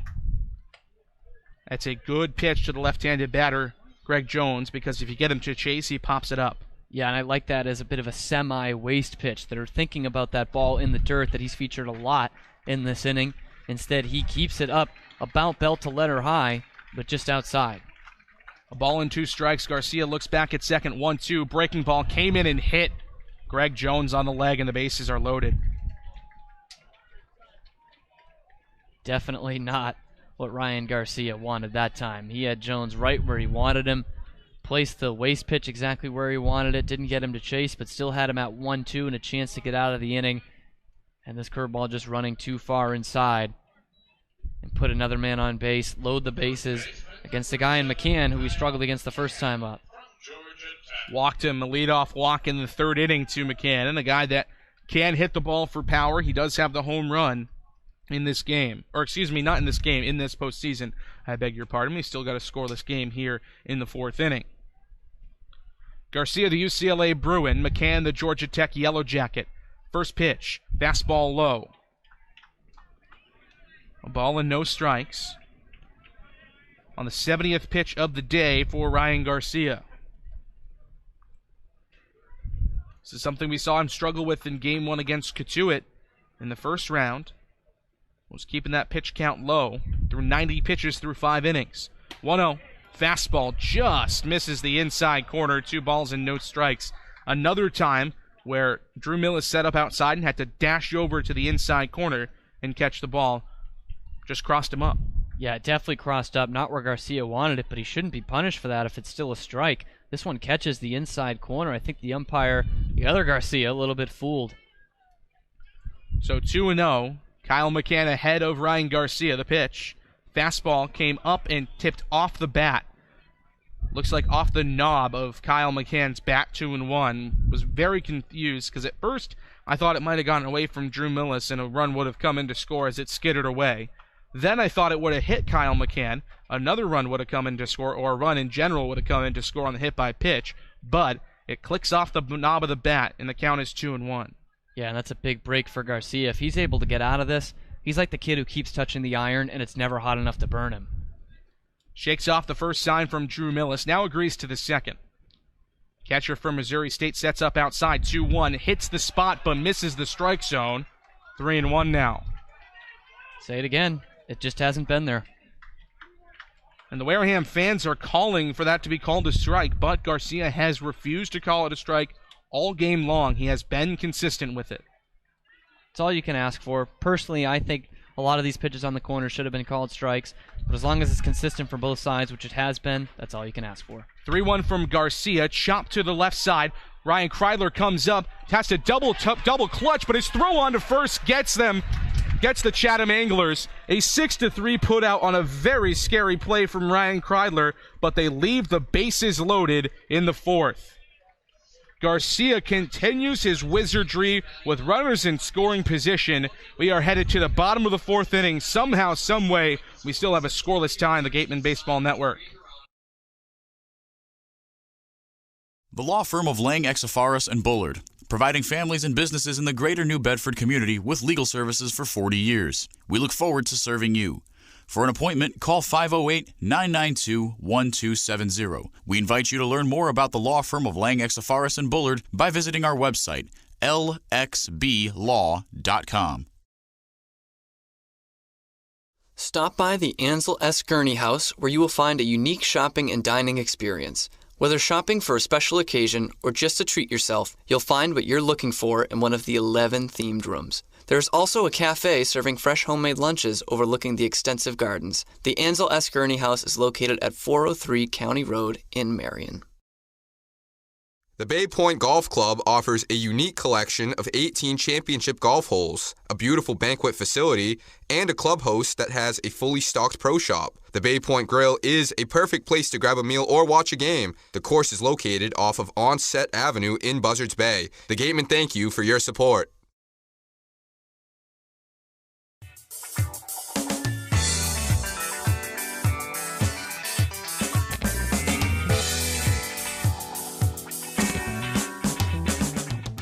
Two, 3, 4 due up for the Wareham Gatemen in the bottom of the fourth inning. Jacob Goldfarb, Austin Shenton, and Jeremy Idens will get things going for the Wareham Bats as they try to break a scoreless tie here in the bottom half of the fourth after an exciting top of the fourth where Ryan Garcia just continues to show the wizardry on the mound, somehow got out of a bases-loaded jam. Yeah, I don't know how he keeps doing it, and especially that last pitch to McCann. That's a 3-1 pitch, and with the way his control had been going that inning, you're almost treating it like a 3-0. Make him throw you a strike. One pitch, one location's what you're sitting on anyway, and he just puts a check swing on it in a really tough play for Ryan Kreidler. He's got to come in, avoid a base runner. He kind of fumbles it a bit and still gets the throw there just in time. That's a play we're going to look back on if the Gatemen are able to come out with a win in this game as one of the big plays early on. Double clutched and barely threw out a pretty good runner in Kyle McCann, considering his size at first base on a good stretch from Lyle Lockhart. And not only did it save a run, but that was the number 9 man, so it saved you from your Sable and your Torkelson in that inning as well, so crucial. So Jacob Goldfarb, the left-handed hitting left fielder out of Oregon, will be the first batter. First pitch from Austin Bergner, big rip and a miss at a fastball in the outside corner, 0-1. Goldfarb today 0 for 1 with a strikeout back in the first inning after Isaac Collins singled. 0-1, fastball fought off down the left field side and foul. Came in on the hands of Goldfarb. It's quickly 0-2. Yeah, that fastball was running a bit further inside than Goldfarb would have liked, but he knows that inside corner has been there in the game for Bergner, so he's protecting even more of the plate in the inner half. Another 0-2 from the lanky right-hander. Fastball misses up and away, 1-2. I should say the first 0-2. Now a ball and 2 strikes to Goldfarb. Left-hander out of Oregon. Oregon versus UNC. Here comes the 1-2 from Bergner. Looping breaking ball in on the outside corner for a called strike 3. Goldfarb didn't think so. The outside corner hasn't been there all day. That one hits the outside black, though, according to the home plate umpire, Mickey Garcia. 4th K of the day for Bergner. There's one gone in the 4th. Yeah, that thing was nestled in there. That's a good call. I don't know what Goldfarb's looking for in particular. Well, I think he was looking for a fastball, but I don't know how you can argue that one too much. So now Austin Shenton comes to the plate. First pitch from Bergner. Swung on, ripped back foul into the chain link fence behind home. 0-1. And the last time these two squared off, not these two teams, these two foes, the pitcher Bergner and the hitter Austin Shenton, it was a duel for the ages. 12-pitch at-bat that Bergner eventually won with a strikeout swinging of Shenton. 0-1 breaking ball. Again on the outside corner for a strike, 0-2. We thought the Gatemen were going to be able to get to Bergner early on, a leadoff single from Isaac Collins, but since then it's been smooth sailing. 0-2. Yanked down the left field line, but foul by Shenton. Still no balls and 2 strikes. In the second inning, after a 4-batter first, he faced the minimum on a double play to end the inning from Lyle Lockhart. Faced the minimum again in the third and has one out here on the first batter in the 4th. And an 0-2 count against the Cape League's best hitter left in contention in Austin Shenton. No balls and 2 strikes. Bergner comes set. His pitch home is popped up foul back in left. And he stays alive on an elevated fastball. Yeah, and if Bergner can keep going like this, he's absolutely dealing right now. You could get 7, 8, maybe even 9 out of him. Again, we saw Tristan English go into the 9th yesterday with over 100 pitches. He's right at around that mark, just over 50 now. This will be the 55th. No balls and 2 strikes. Bergner shakes his head yes to the sign from Simpson. The pitch home is a fastball yanked back toward us again, and it's still 0-2. Shenton has fought hard up to 5 pitches in this AB, as we mentioned. A 12 or 13 pitch at bat his last time at the dish. Jeremy Idens, the center fielder, again waits on deck. 0-2. Fastball swung on, chopped to the shortstop. Greg Jones corrals it. Couple of pumps over. His throw is high, and it will be safe. Austin Shenton legs out the reaching first base. We'll see how that's scored. Likely a throwing error. E6 on Greg Jones. He's had a problem at shortstop all season long. We've seen him be placed in a couple of different positions, but he has really struggled with errors. That is error number 13 on the year for Greg Jones between shortstop and center field. Yeah, and I mean, this is as routine as they come, and you love that. If you're Bergner, the pitch that he locates with 2 strikes gets weak contact, and that's a huge break for the Gatemen just to get a man on against this kid. So now out of the stretch for the second time today. First pitch to Jeremy Idens, fouled off the end of the bat. 0-1 to the UCLA center fielder, who's 0 for 1 today. Popped up in the infield to Greg Jones, the shortstop, his last time up. And of course, by this kid, I mean Austin Bergner, who is older than me. Just thought I should mention that, JD. Because we've got a lot that were younger throughout the year. At least for you. Yeah. Just about 3 months, so not too much. 0-1, tip foul again, 0-2. But he's only going into his junior year. Same as I am. A couple of ACC foes. Bergner at UNC. Me at Syracuse, although Syracuse doesn't have a baseball program, so won't be seeing any of Bergner this season unless he makes the trek up for a UNC basketball game, which is possible, but seems very unlikely. Can't rule it out. He comes set, belt tie, with the tan glove in front of his chest. The 0-2.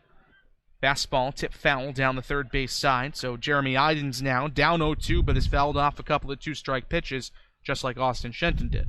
This could be a big at-bat for him. Just 167 here in the postseason. He's starting to scuffle again. Hasn't looked great at the plate the last 2 games or so, and so far today, big chance to give them a lift after the error. At one point hitting .390, then dipped into low 300s at the end of the year.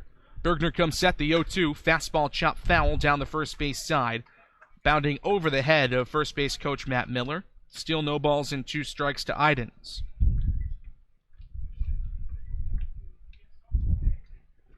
Ryan Garcia has pretty much matched Bergner pitch for pitch in a sense, in terms of neither has given up a run thus far. However, Garcia with those long laboring innings and leaving guys on base, a lot more pitches than Bergner has thrown.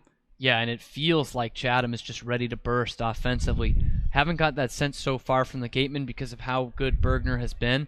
But you never know. Sometimes it takes that little divine intervention like the error. 0-2 ripped into left field over the head of the shortstop, Greg Jones, and then the left fielder bumbles it. But Blake Sable able to pick it up. Runners at first and second on a 1-out single from Jeremy Idens. Here comes Drew Millis with a runner in scoring position for just the second time today for the Gatemen.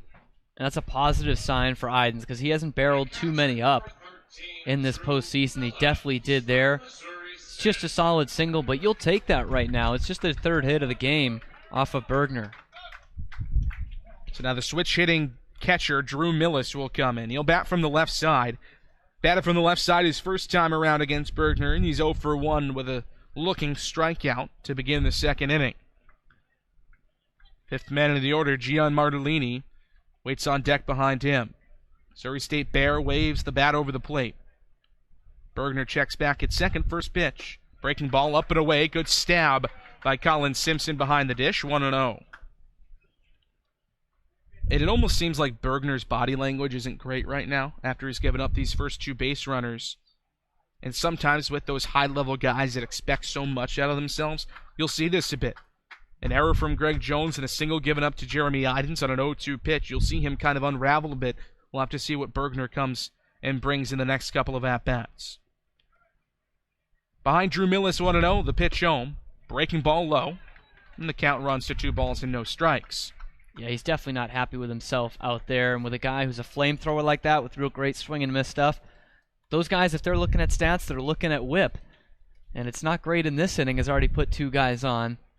So he definitely feels uncomfortable whenever there's guys on base. He's working from the first base side of the rubber. The 2-0 to Millis. Big swing and a miss. Probably the hardest we've seen Drew Millis swing all season at a fastball, 2-1. I thought the helmet was going to fall off that time. He was really sitting on it, and looked like he got the pitch where he wanted, just missed it. That was a fastball in the zone. Millis first team All-Missouri Valley Conference this season at Missouri State. 13 doubles, 2 triples, and 7 home runs. Hasn't flashed the extra base power yet on the Cape. 2-1 breaking ball low, stopped by Simpson in the dirt. And the count runs to 3 balls and a strike. And even though Bergner's been a little wild in this inning, I think you still see the big swing again from Drew Millis. 3-1. If he gets a fastball that catches enough of the inside corner, he's going to try and barrel things up. But again, he doesn't really like it too far inside. He's definitely got the green light here. 3 balls and a strike. Runners at first and second for the Gatemen in a scoreless ball game in the bottom of the 4th inning. And now Bergner steps off the rubber and steps back on. Tall and slender right-hander out of UNC. Waiting for the sign from Colin Simpson. Gets one he likes. Comes set, chest high is 3-1. Fastball is driven high and deep into right field. The right fielder Torkelson back to the track, to the wall, just in front of the wall. He makes the catch. Both runners will tag up. So productive out for Drew Millis, but he nearly just left the yard on a fastball from Bergner. Oh, man. That is one that might come back at Drew Millis. He might lose some sleep over that. He gets that pitch. The fastball, low and in, that he's able to barrel it up. And you saw with him leaving the batter's box, it looked like he thought it was going out. We thought it was going out. Torkelson just kept drifting back and has to reach up right before the wall. You see he's feeling for the wall and still has to put almost full extension over him. Man, that's a big out. So now runners at second and third. First pitch to Gian Martellini. Fastball low, pops out of the glove of Simpson, but rolls right in front of him, 1-0. Martellini, if he can do what he did the last time, will score at least 1 run, a single his last time up in the second. That was a hard hit ball, one of the hardest hits we've seen off Bergner so far today. I thought it could have even stretched into a double, but Rave played it well in center. 1-0, fastball, rides outside, 2 balls and no strikes. Big pick by Colin Simpson that time. Pitch crossed him up, he was setting up inside, then that fastball coming in the 94-95 range, rides outside. That is not an easy play, especially for a guy that doesn't play catcher every day and has played a lot of outfield this season for the Chatham Anglers. He's reaching across his body. He's almost reaching behind that knee to go and get it. That would have brought Shenton home. 2 balls and no strikes. Bergner comes set, the pitch. Fastball tipped foul by Gian Martellini, and the count is 2-1. Martellini, the DH out of Boston College, 1 for 1 with a single before he was doubled up back in the second inning. That was before this inning in the Jeremy Idens single, the last hit for the Gatemen. Idens at second, Shenton at third. Shenton an average runner, Idens slightly above average on the base paths. And both very smart base runners, which I think comes into play with how many times the Gatemen have scored off wild pitches and pass balls this year with Shenton at third. They both have very high baseball IQ. The 2-1, fastball chop foul down the third base side into the Chatham dugout. And the count is even. 2s across the board now, 2 balls, 2 strikes, and 2 outs. Bergner trying to do his best Ryan Garcia impression and get out of this with a long fly ball that moves up both runners, and one of the most dangerous hitters the Gatemen have with men in scoring position and men on base up at the plate. He's 1 pitch away from getting out of it. Martellini, excellent power, the stocky catcher from BC. 2-2 from Bergner, hit right back up the middle. Gloved by the second baseman, Bush. Fading throw, got him at first. A dribbler that was not well hit from Martellini, but had to pull Bush in toward the second base bag. He had to fade on the throw, but made a nice one to first base. And now Bergner, channeling his inner Ryan Garcia, gets out of the inning unscathed. We're through 4 here at Spillane Field, headed to the top of the 5th, still a scoreless tie in Game 1 of the CCBL Championship Series. Are you hungry? Visit the concession stand for some new menu items. Try fried dough, chicken fingers, or french fries along with your regular favorites, hot dogs, burgers, cold drinks, and ice cream. Proceeds from the concession stand support the Gateman and the Wareham High DECA program. Got legal trouble? Attorney Mark Deshays is here to help the greater New Bedford area with real estate and business law, estate planning, and probate. Visit him today.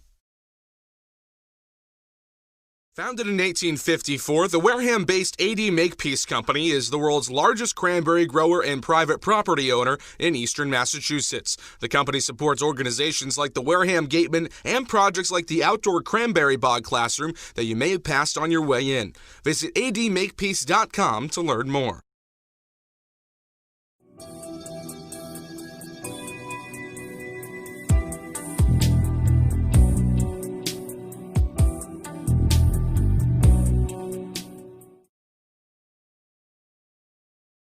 Ryan Garcia back to the bump for his 5th inning of work as we head to the top of the 5th.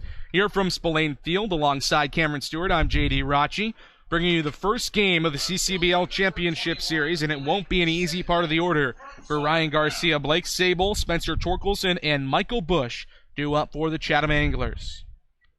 Gateman stranded runners at second and third of the last half inning. Last time Chatham came to the plate, they stranded their bases loaded. First pitch from Garcia to Sable. Fastball right on the outside, black for a strike, 0-1. Garcia north of 70 pitches on the evening. Here comes 76. The 0-1 is fouled off back into the screen behind home plate. 0-2. Sable's 0 for 2 on the day. Struck out looking in the first before bouncing out to the second baseman Oliver Dunn in the third inning. Waves a blue bat over the plate with red batting gloves. The 0-2 from Garcia. Breaking ball doesn't even make it to the dish. Just hits right in front of the cutout in front of home plate in the dirt. 1-2. Sable, the former Gateman, trying to do something that'll help his new team, the Chatham Anglers, get out in front of game 1. 1-2 breaking ball, swung on and missed. Nasty, nasty curveball from Ryan Garcia. That is strikeout number 6 for him on the day. All of them brought to you by Lang, Exafaris, and Bullard. That's beautiful. That breaking pitch has started to rise like a phoenix in the last 2 innings for Garcia. No pun intended. It was actually rising a bit too much early in the game. Now he's starting to bring it down, and that's been the key to his turnaround so far. To have another good couple of pitches here against Spencer Torkelson. First pitch to the big right-handed bat out of ASU, misses outside, 1-0. Torkelson's 0 for 2 on the day. Fly out into right field, and Isaac Collins back in the first inning. 1-0, fastball pump foul down the right field side. It will get out of play as Lyle Lockhart gives it a look down the first base line. After that, popped up into foul territory down the left field line, but Ryan Kreidler was the one to glove it. The shortstop out of UCLA. Torkelson spent the early part of the summer with the Anglers before then going to Team USA and then coming back to Chatham. 1-1 fastball just misses inside, 2-1. Mickey Garcia has a tight strike zone as he has had all day. Rarely have we seen called strikes on either of the corners. Here's the 2-1 from Garcia. Slider in there for a strike, 2-2. Torkelson, one of those now rare returners for Team USA. You see only a couple of them in the league per year. I think Torkelson might have been the only one of any note. Of course, we expected Bryant Packard to come back, but caught illness when they were playing in Havana, so he had to be sent back home. But it's not often anymore. 2-2 fastball high to Torkelson. The count runs full to 3 balls and 2 strikes.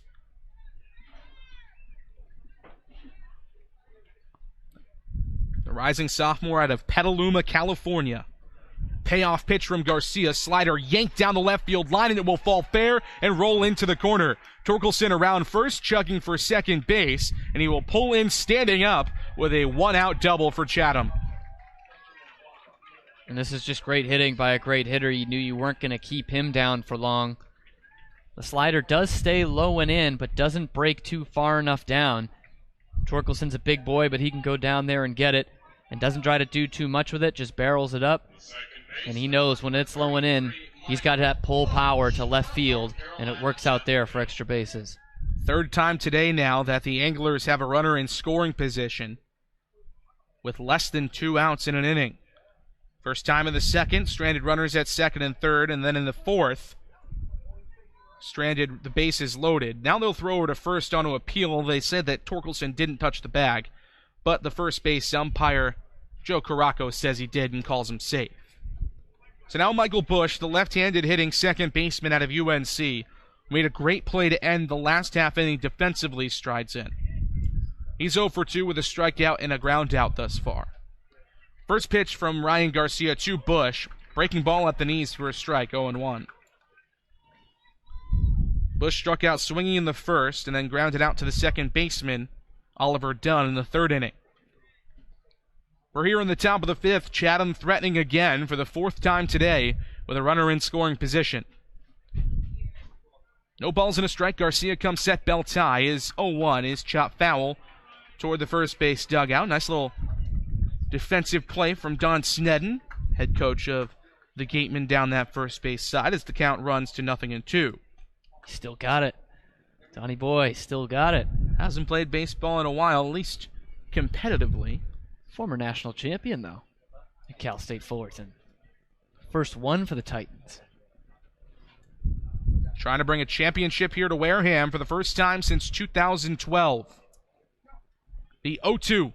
Breaking ball outside corner, can't get it. Throw nearly trickles into center field as they tried to backpick Torkelson down the line at second base, but it's gloved and stopped by Ryan Kryler. It's a ball and 2 strikes. And Drew Millis can thank Mr. and Mrs. Torkelson for making Spencer eat his groceries. 6'2", over 200 pounds. That frame is the reason why that ball didn't get into center field. It was behind the runner who was sliding in, but it hits those big thighs when he's sliding into second base and keeps the ball in front of him, or else he can possibly pop up and head on over to third with less than 2 outs. Here comes the 1-2 from Garcia. Fastball outside, 2-2. Another big guy in Michael Busch at the dish, 6'1", 210, but built like a linebacker.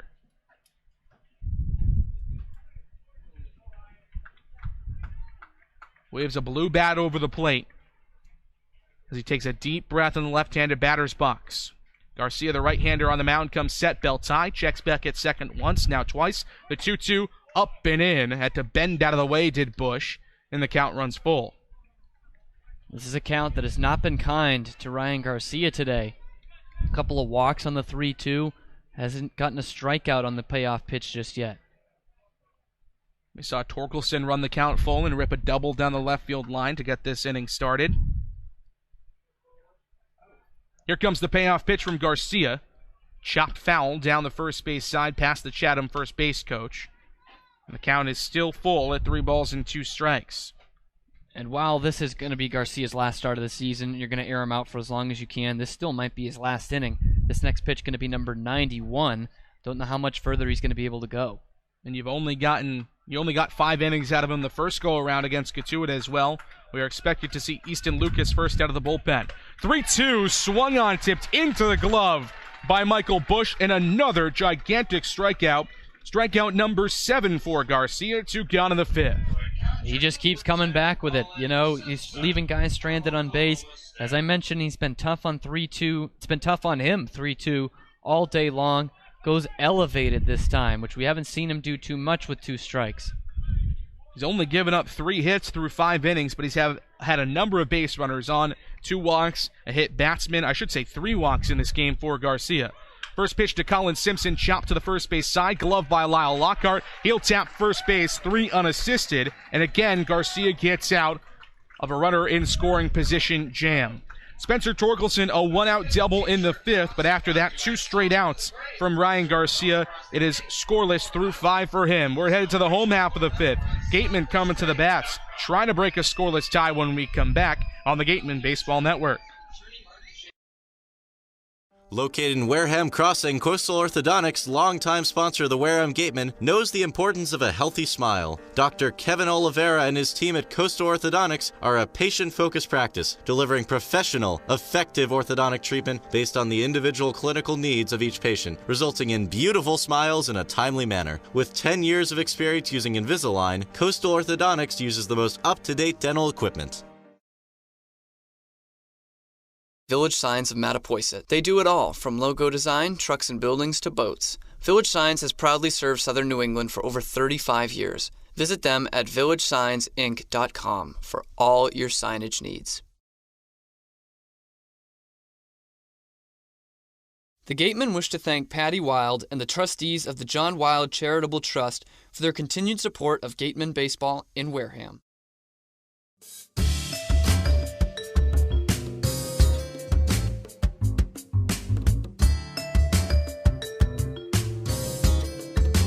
Lyle Lockhart, the switch-hitting first baseman out of Houston, made the last out defensively for the Gatemen. Now he'll lead it off with the bat in hand for Wareham. Still a scoreless tie here in Game 1 of the CCBL Championship Series between the Gatemen and the Chatham Anglers. Alongside Cameron Stewart, I'm J.D. Rachi. It's been a battle of the arms thus far. We thought it could be this way. Ryan Garcia has gotten out of a number of sticky situations, and Austin Bergner has been just as impressive on the mound for Chatham. Yeah, both teams' aces going at it. Heavy fastball pitchers against heavy fastball hitting teams. And I expected, obviously, a pitcher's duel, but I thought one of these teams with such great offenses could manufacture a run or two at this point in the game. I mean, we're halfway through the ball game, but both pitchers have been as good as advertised. The offenses were certainly well-powered all season. Gatemen, especially at the early part of the year, a lot of home runs. Thinking back to the days of Andrew Vaughn, Parker Phillips, Bryant Packard. Cooled off in the middle part of the season, then in the late part, probably the latter quarter or so of the season, really picked it up, started hitting a lot of home runs. One guy that has done that is Lyle Lockhart. He's got 2 home runs in the past 2 weeks or so as he comes to the dish. Yeah, and I think he's actually one of the best fastball hitters in this lineup for the Gatemen. He's seen a heavy dose of breaking balls this year. That's why the average has been down, but he can really rake on fastballs. First pitch fastball on the outside corner for a strike. First time we can say that pretty much all day from Mickey Garcia, the home plate umpire. It's 0-1 to Lockhart, switch hitter batting left. Here comes the 0-1 from Bergner. This one on the inside corner for a strike, 0-2. We saw him do this same sequence to Drew Millis earlier in the game in his first at-bat in the second inning. Starts him with a fastball outside, then inside, both called strikes. Ended up getting the K that time. Got the K on a breaking ball. Here comes the 0-2 from Bergner. It is the breaking ball, but it misses up and away.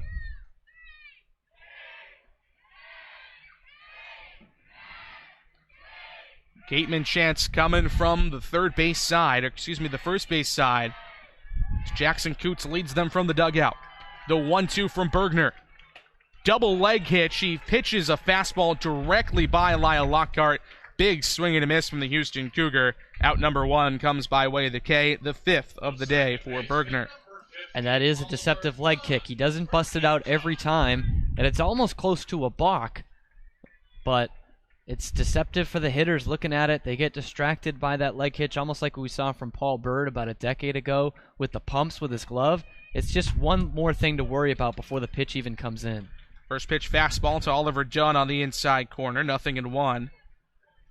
And if he does touch down that second time, it would be a balk, but he has not done it thus far. 0-1 yanked right down the right field line. It will roll all the way to the wall. Torkelson chases it there. Oliver Dunn into second. He's looking up, but a big, strong throw in from Torkelson will leave him there. A double for Oliver Dunn. That's how you get out of the slump if you're the Utah Ute. And that's the hardest hit ball we've seen from the Gatemen all day. Even that near homer by Millis wasn't as hard hit as this. This was an absolute rope. And he's sitting on the fastball. It's a bit outside, but he is able to protect that part of the plate and rip it where the power is for him. Pull side down the right field line. That was the 75th pitch of the day for Austin Bergner. And as we mentioned in the pregame show, Chatham's going to ride him as much as possible because the weakness of this team is the bullpen. We've seen, as I mentioned right when we came in the open today, that's where the Gatemen have beaten them this year. The 4-0 regular season record, it's been against the bullpen. Now a fastball comes in, and Ryan Kreidler wears it on his sleeve. That is a nasty heater coming in from Austin Bergner. Now runners at first and second for the top of the order and Isaac Collins. Can't feel good, but you'll take it. Even though Kreidler has been great in this postseason, you get him on base without him even having to swing the bat, and you flip it back up to the top of the order and Isaac Collins, who already does have a hit off Bergner today. Single up the middle in the first inning, although a similarly hit ball would probably produce 2 outs here. It was not well hit up the middle, and now the Anglers are playing at double play depth, with both middle infielders pinched in toward the second base bag. First pitch to the Creighton Blue Jay batting left. Switch hitter. Called strike on the inside corner. Should say on the outside corner, I beg your pardon, 0-1. I like that pitch, but that looks like it was out of the wheelhouse for Mickey Garcia most of the day. It has started to expand. The strike zone has over the last inning and a half or so for Garcia. But again, he's kept it consistent. Even as it has expanded, it has been consistent for both teams. 0-1 from Bergner. Fastball inside, 1-1. One thing that we've seen today is fantastic defensive play from both catchers. Colin Simpson and Drew Millis, neither have let a ball get by them. No wild pitches or pass balls thus far. And I think even more impressive from the Chatham side, because we've talked about it, Simpson is not an everyday catcher. Drew Millis, we've seen the exploits all year. He's the best defensive catcher the Gatemen have. But especially on that Wareham side, with all those guys being in scoring position today, they've been flocked at second and third base. He has been crucial. Simpson, the catcher out of Oklahoma State, catches at school, but has done a lot of left field this summer for Chatham. 1-1 from Bergner. Fastball yanked toward the shortstop side. Greg Jones will throw to third, but it will pull the third baseman off the bag. The third baseman, Ben Ramirez, could not keep his toe on the pillow. Oliver Dunn slides in safely, and the bases are loaded. If you're going to make that throw to third, you better make sure that it is a good one. And Greg Jones pulled Ben Ramirez off the bag. Yeah, and we talked about it. Greg Jones, not a good defensive shortstop. That's even worse than the error that he had earlier to get Austin Shenton on base. You could have an out at first base. You can try this double play at second, but you're not going to get it there. But he goes risky, wants to get that lead runner and keep the force in, and just doesn't get it. Like you said, you need to have a good throw over there, and Jones is on the run when he's making this, and that could be a huge mistake, because that is an out. When that ball is hit, and Bergner's thinking that, when that ball is hit weak contact, that needs to be an out for the Anglers, one way or the other. So now bases loaded for Jacob Goldfarb, the left-handed hitting left fielder out of Oregon. First pitch, fastball ripped on and missed, 0-1. The official scoring will be a fielder's choice for Isaac Collins to reach first base, but then Oliver Dunn only moves up to third on an E6 on another throwing error from Greg Jones, the second of the day. No balls and a strike. Bergner comes set, chest high. The pitch home. Big changeup, ripped on and missed by Goldfarb down in the zone. Quickly, 0-2. It seems like he's only picking on Goldfarb today with that breaking stuff. We haven't seen it featured too much from Bergner, but he's gotten Goldfarb to strike out twice on it and looks to get him again. Last time he had Goldfarb down 0-2 through a perfect breaking ball in the outside corner for a called strike 3. Bases loaded, 1 out in the bottom of the fifth, the 0-2 to Goldfarb. Fastball up and away, a ball and 2 strikes. And this obviously humongous. If he gets the strikeout here, puts 2 outs. The bases are still loaded, but with 2 outs, there's a lot more you can work with. Bergner up to 82 pitches on the afternoon now. We saw Tristan English, not even an everyday pitcher, go over 100 yesterday in the series-clinching win over the Brewster Whitecaps at Stony Brook for Chatham. A ball and 2 strikes. Bases loaded, bottom 5. Goldfarb, the left-handed hitter, choking up. The 1-2. Misses outside. Took something off it. And the count runs even at 2 balls and 2 strikes. He's tried that breaking pitch a couple more times. I expect him to come back with a fastball here. If I'm Goldfarb, that's what I'm sitting on. That's still his best pitch. And he wants to get over and not run it to a 3-ball count. Not with the bases loaded anyway. Oliver Dunn at third. Ryan Kreidler at second. Isaac Collins at first. The 2-2 low. And the count runs full. And it was the fastball, but when we've seen the fastball miss today, that's where it's been, low and into left-handed hitters. Huge full pitch. Count. 3 balls, 2 strikes. Bottom 5 with 1 out and a scoreless tie in Game 1 of the CCBL Championship Series. Bergner comes set.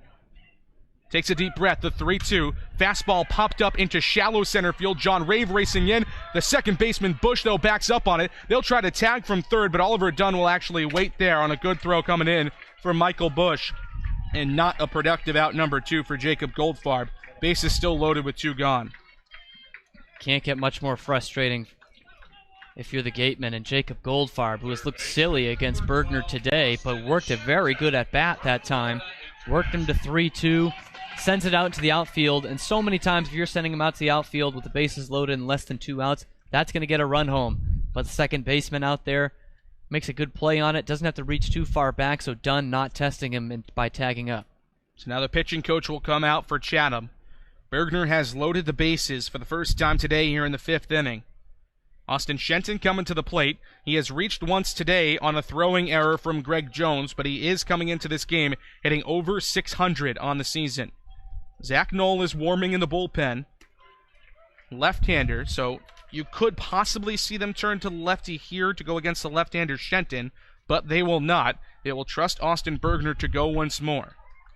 Knoll, the left-hander out of Oregon, transferring to Point Loma Nazarene University next season.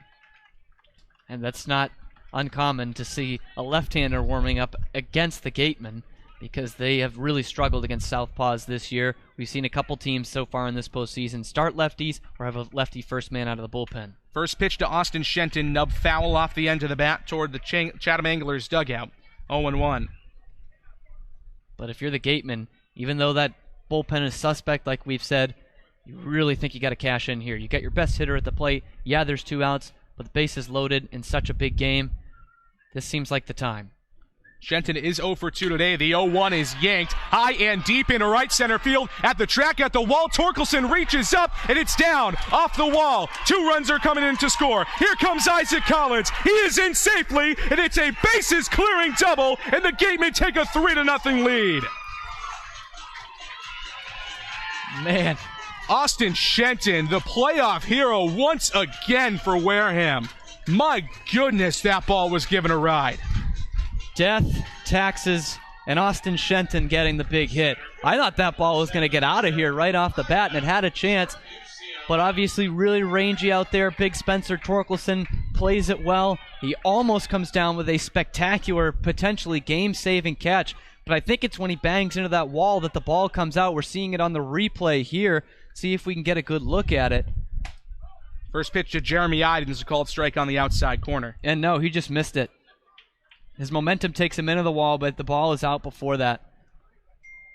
So 0-1 to Idens, still a runner in scoring position at second base.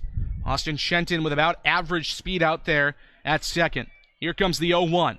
Breaking ball yanked right at the third baseman, Ben Ramirez, who gloves it for out number 3. But how about a 3-run bases-clearing double with 2 outs for Austin Shenton? The Gatemen a 3-0 lead, the first lead for either team today here in Game 1 of the CCBL Championship Series. We are headed to the top of the 6th inning here on the Gatemen Baseball Network.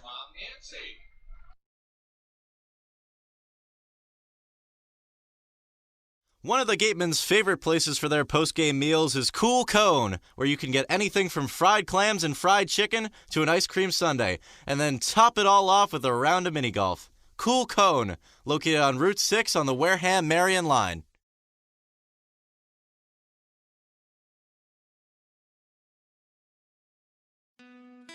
Wareham House of Pizza has been serving Wareham and Marion for over 40 years with steak and cheese, pizza, and subs. Located in Shaw's Plaza, head on over for pickup or let them deliver to you. The Gateway Tavern, located on Marion Road in Wareham, offers an extensive but not exhaustive array of menu choices. They search for the finest in foods, ranging from garden-fresh produce to hand-selected seafood, and have special menus that change daily. The Gateway Tavern is proud to be the official helmet of the Wareham Gatemen.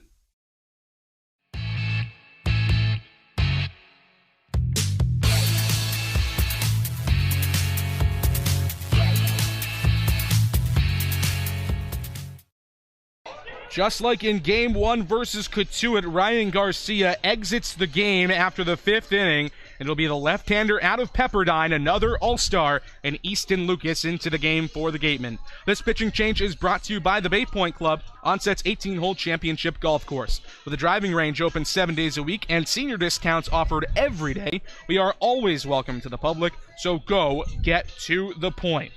The left-hander Lucas got into a little bit of trouble in that Katuitt game, but this season has been nearly untouchable aside from maybe 2 outings. That Katuitt game, he did end up giving up 1 run, but he went 3 strong innings before that, gave up just 3 hits, 2 strikeouts, 2 walks on the season, a 2.28 ERA in 7 games with 2 starts, 20 hits in 23 2/3 innings, 8 walks, and 17 strikeouts. And even that, our ERA is a bit of an outlier, considering he gave up 4 earned runs in just 1 inning against Brewster.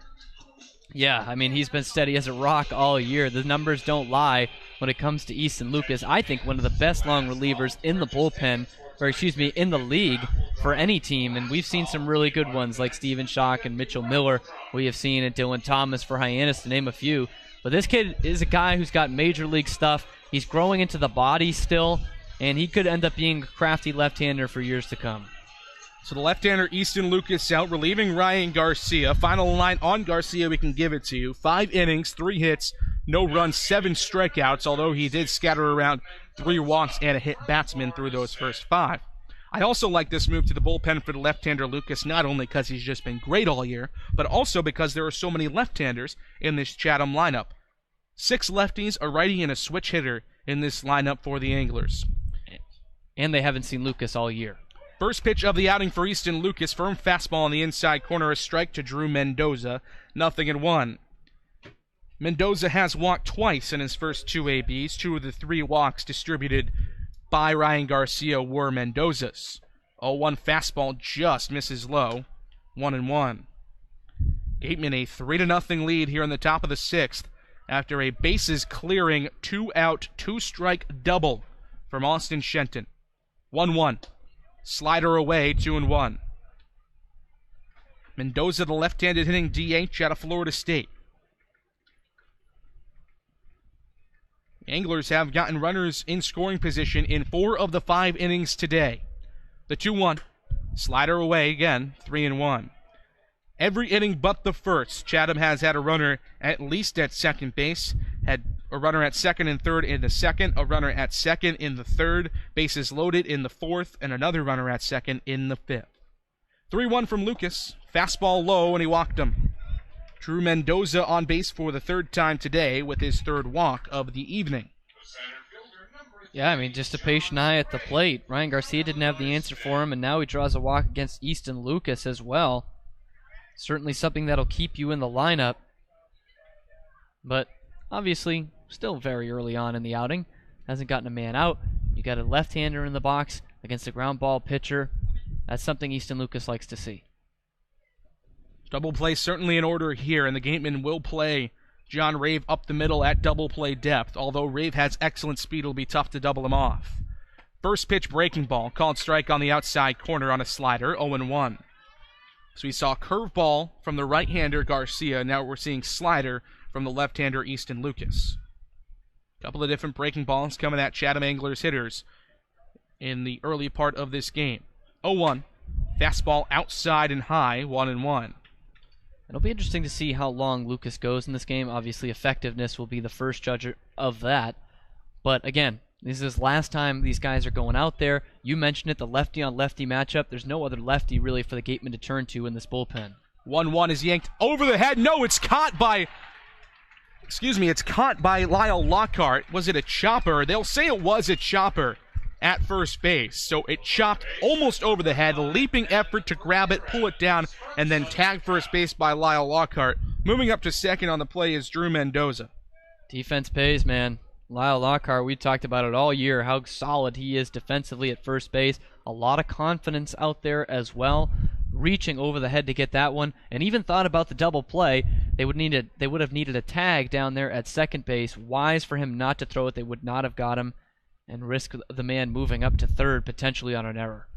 So now Ben Ramirez, the left-handed hitter out of USC, strides in. He's 0 for 2 on the day with a strikeout and a flyout. First pitch from Easton Lucas. That one on a curveball. Hits the inside corner for a strike, 0-1.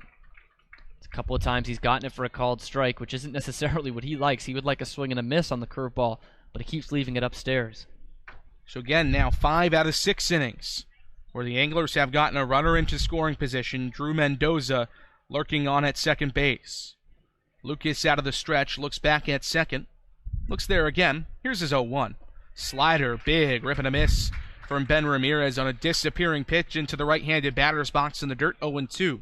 And that's picture perfect what he wants from all of his breaking balls. Down below the shins and get a guy to swing and miss at it. Left-hander from Simi Valley, California. 6'3", 185, heading into his junior season with the Pepperdine Waves. 0-2 from Lucas. Chopper to the third base side. Austin Shenton charges. Sidearm throw to first in time. No advance from the runner at second, Drew Mendoza. 2 gone in the inning. And those choppers down to third base when you got to come on the infield grass are always tricky. But especially today, we've talked about a lot of doctoring needed to be done to this field before the game with the rain coming down hard this morning here in Wareham. And you got to credit the Gateman coaching staff what they did today. Matt Miller, Don Snedden, and Jim Lawler were out there as well. A lot of temporary dirt put out there and on the infield gravel. Can't say enough for getting this field ready to play. So now Greg Jones comes to the dish for the first time today from the right-hand side. First pitch to him is a call and strike on the outside corner, 0-1. Switch hitter out of UNC Wilmington was turned around on the left side against Garcia twice. Struck out swinging in the second, then was hit by a pitch to load the bases in the fourth. Trying to make up for 2 errors in the field, one of them instrumental in the Gateman scoring runs. All 3 runs against Austin Bergner in that last half inning unearned. Yeah, I mean, can't say enough about it. Couple errors today. Thought the first time when he allowed Shenton to get on that would be enough for a rally, but that one that you just mentioned, not getting done over there at third base, huge mental mistake. 0-1 down and away. Drew Millis, though, likes the spot from Easton Lucas. Points back to him. A ball and a strike. I guess you call that a physical mistake as well. The throw was still offline. On all fronts, a mistake from Greg Jones. First and second, he got a ground ball right to him, tried to turn to third to get the lead runner, and threw wide of the bag. 1-1, right on the inner black on a nice pitch, looping, breaking ball, 1-2. And remember on that Jones play, there was an out in the inning. It wasn't no outs, there was one. So the way you think, if you just get that out over at first, it doesn't matter much that the guy's at third base with 2 men out, but you gift them an extra base runner there. And then Austin Shenton rips the double out to deep right center field, clears the bases, and gives the Gatemen a 3-0 lead. The 1-2 from Lucas, breaking ball chopped foul down the left field side. And we'll do it again at 1-2. And this obviously really big for Lucas, even though it's the bottom of the order here. For the Anglers, you're still working in a shutdown inning in your first inning of relief. And already with a man in scoring position, the Anglers got that leadoff man on and to put him down to second. If you can keep another 0 up there, that's massive for your confidence going forward. Greg Jones, although slight of frame, 3 home runs on the season with 9 RBIs. He's kind of split time between center field and shortstop, as well as very top of the order and very bottom of the order. He's in the 8-hole today. The 1-2 from Lucas. Fastball low, blocked by Millis. No advance from Mendoza, 2-2. Lucas in that game against Katuitt. 3 picture-perfect innings. Allowed a base runner in each of them, but got out of trouble. Then got into a little bit more trouble, put the first 2 on in the 9th. Joy Barron gives up a 2-run homer to Peyton Burdick. Gets very, very close. They load the bases again, but again, the Gatemen squeak out a win here at Spillane, where they have been so good this season. 2 balls and 2 strikes. The pitch home from Easton Lucas, popped up foul. Back and right, and we'll do it again. Gatemen this year, 17-6 at Spillane Field. They are 12-10-2 away from it. You could say 12-11-2 away from it if you factor in the loss at Dunkin' Donuts Park against the YD Red Sox in Hartford, Connecticut. And all breaking stuff here from Lucas with 2 strikes. He knows that's the bread and butter. 4-pitch guy coming out of the bullpen. You don't see too many of those at any level. 2 balls, 2 strikes. Check back at second. The pitch to Jones, right on the inside corner for a called strike 3. Lucas's first strikeout of the day. Again, the Gatemen strand a runner for the Anglers in scoring position at second base. That strikeout brought to you by Lang, XFRs, and Bullard, the official strikeout sponsor of the Wareham Gatemen. We are through 5.5 here at Spillane Field. 3-0 Gatemen as Wareham comes back to the plate when we come back here on the Gatemen Baseball Network.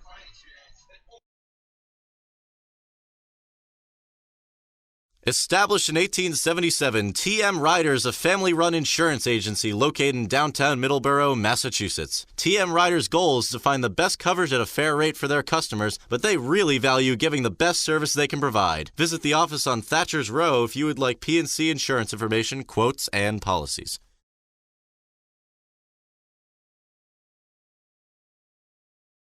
One of the area's best restaurants is located right up the street, Brewfish Bar and Eatery. Brewfish offers 20 rotating craft beers on tap and creative pub food. Check out their off-the-menu brunch with a Bloody Mary bar and $5 mimosa. Left-hander Knoll after recording the first two out of the innings in order. 1-0 from Knoll. Fastball tipped foul off of Oliver Dunn's back, it looked like. He grimaces in pain a bit. 1-1. Yeah, that probably hurt, and I think it might have hurt his ego a bit too, because that was the pitch very similar to the one that he roped the double on. So he knows that he just missed one there. Dunn with one home run on the season. Actually came against these Anglers opening day at Veterans Field in Chatham. Very windy day. Ball we thought was going to hang up easily for a pop-up ended up leaving the yard.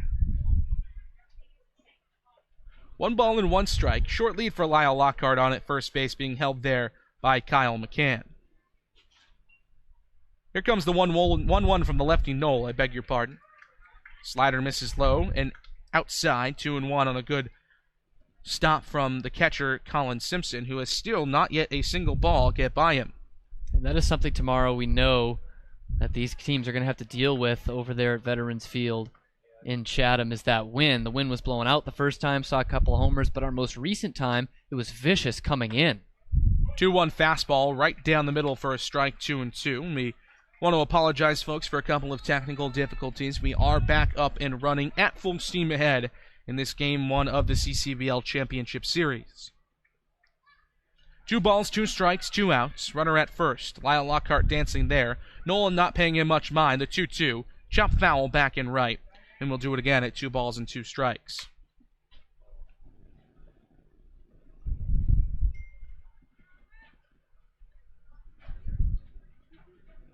Gateman up 3-0 in the 6th. The pitching has been fantastic for Wareham thus far, and has been almost nearly as perfect for the Chatham Anglers, aside from the 3-run double from Shenton. 2-2 popped up foul back in left again. And Oliver Dunn continues to fight with an even 2 balls, 2 strikes against him.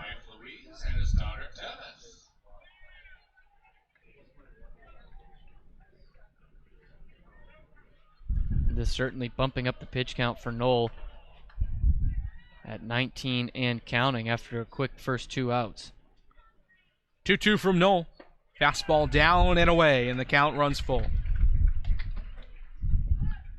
And obviously that's what you want to do, especially the first time around against a reliever like this, to see what he's got. It's a guy who hasn't faced the Gatemen this year and hasn't been in the Cape League all that long. So you definitely want to get a feel for what he's got. Knoll, no stranger to summer leagues. This is the 3rd time he has played in a summer league this in his career. 3-2, up and away.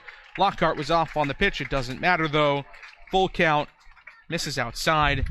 2 straight walks with 2 outs. Again, the Gatemen are in business. And it's that bottom of the order that's working the at-bats. I had said it in the pregame. That's what the Gatemen needed to do earlier against Bergner. They didn't necessarily do that. They got the pitch count up early, but he cruised along for most of the game. Of course, they ended up getting the big hit, so it didn't matter that much anyway.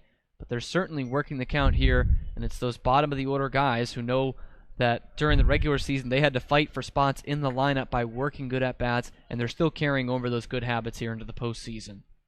So now Ryan Kreidler strides in. He was hit by a pitch his last time up and scored a run on the Shenton double. First pitch down and in, a ball and no strikes. Mentioned Knoll has some experience in summer leagues.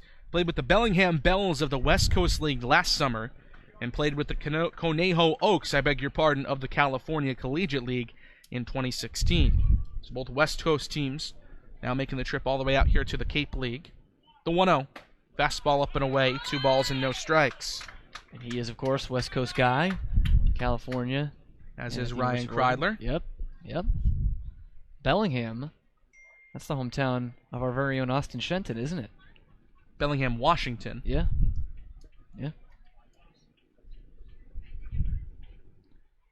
Actually, those two were teammates with the Bellingham Bells last summer.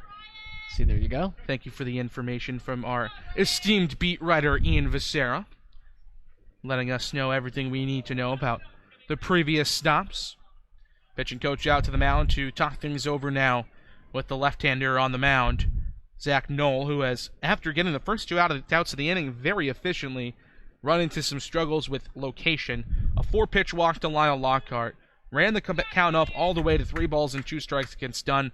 Missed outside on a full count offering, and now 2 straight pitches out of the strike zone to Ryan Kreidler. And obviously, with the pitching coach coming out to the mound, you're expecting a strike here anyway, but on 2-0, you're sitting fastball. I think this is the pitch to hit if you're Ryan Kreidler. 2-0.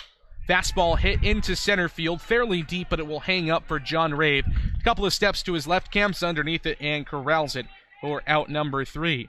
So the Gatemen get 2 more runners on, but they strand him at first and second. We're headed to the top of the 7th. Easton Lucas back to the mound when we come back on the Gatemen Baseball Network.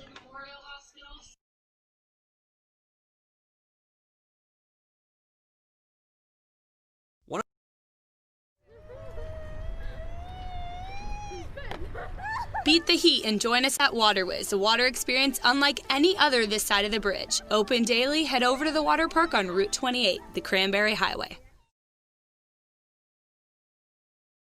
Red Shirt Fridays is a national program created to acknowledge, honor, and support our troops who put themselves in harm's way to defend our freedom. In support of this program, the Cape League teams will be wearing a specially designed red jersey every Friday. This special weekly celebration of Red Shirt Fridays is sponsored by 47 Brand, HP Hood, Cape Cod Regional Transit Authority, Advanced Embroidery, and the Cape League. Support our troops and join us by wearing red each Friday. Located along the Cape Cod Canal, Keystone Place at Buzzards Bay is the area's newest rental independent living, assisted living, and memory care community. With some of the area's largest apartments and an ultra-inclusive monthly service package, Keystone Place is a life-fulfilling retirement community unlike any other. Distinct assisted living and memory care programs provide personal care services according to each individual's needs. Discover Keystone Place, the best option for meeting the care and support needs of seniors on Cape Cod.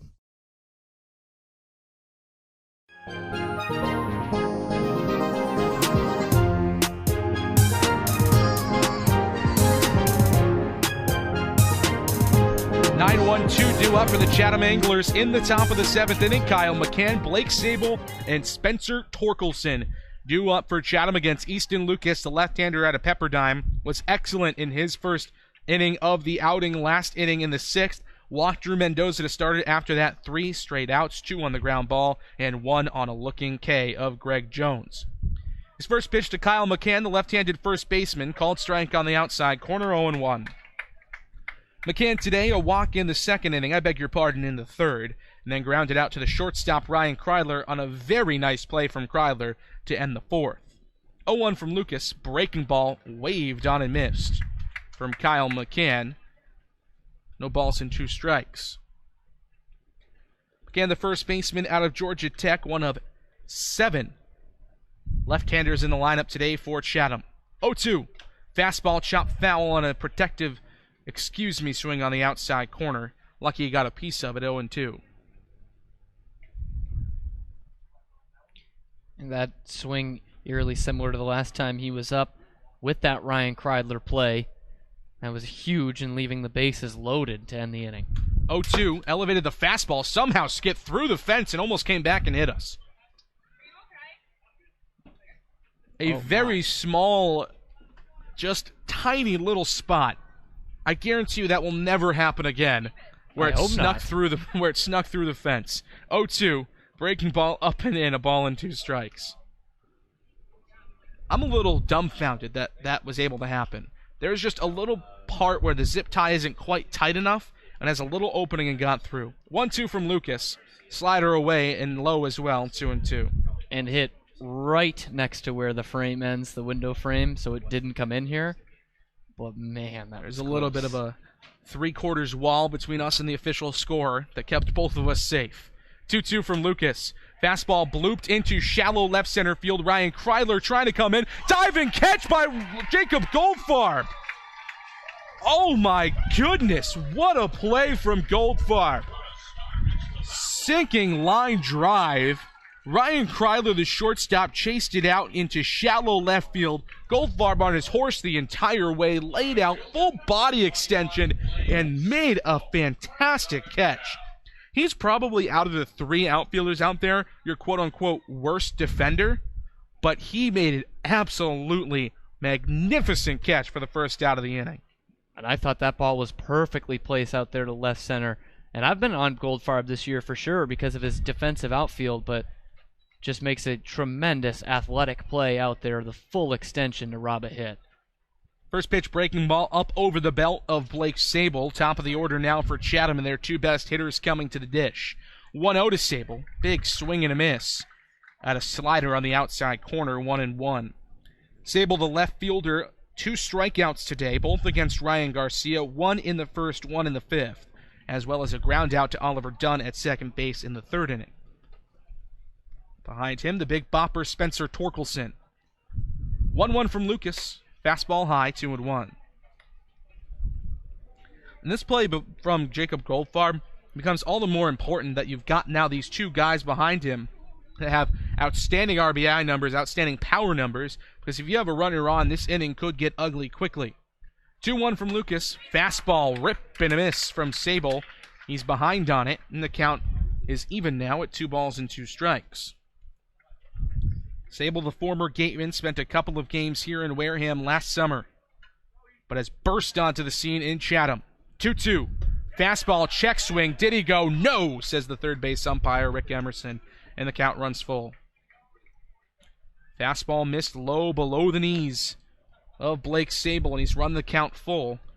This is a big pitch coming up here for Easton Lucas. Shakes his head, yes, kicks and fires the payoff. 3-2 is yanked into center field, fairly deep. Jeremy Idens back on his horse, reaches up and makes a running catch into the cavernous center field here at Spillane Field. 4-12 out to dead center, and he makes the catch for out number 2. 2 fantastic defensive plays from the left fielder Goldfarb and now the center fielder Idens. Yeah, that thing was stung out to center field, and in pretty much any other ballpark, most other ballparks in the Cape League, that one's off the wall or getting out.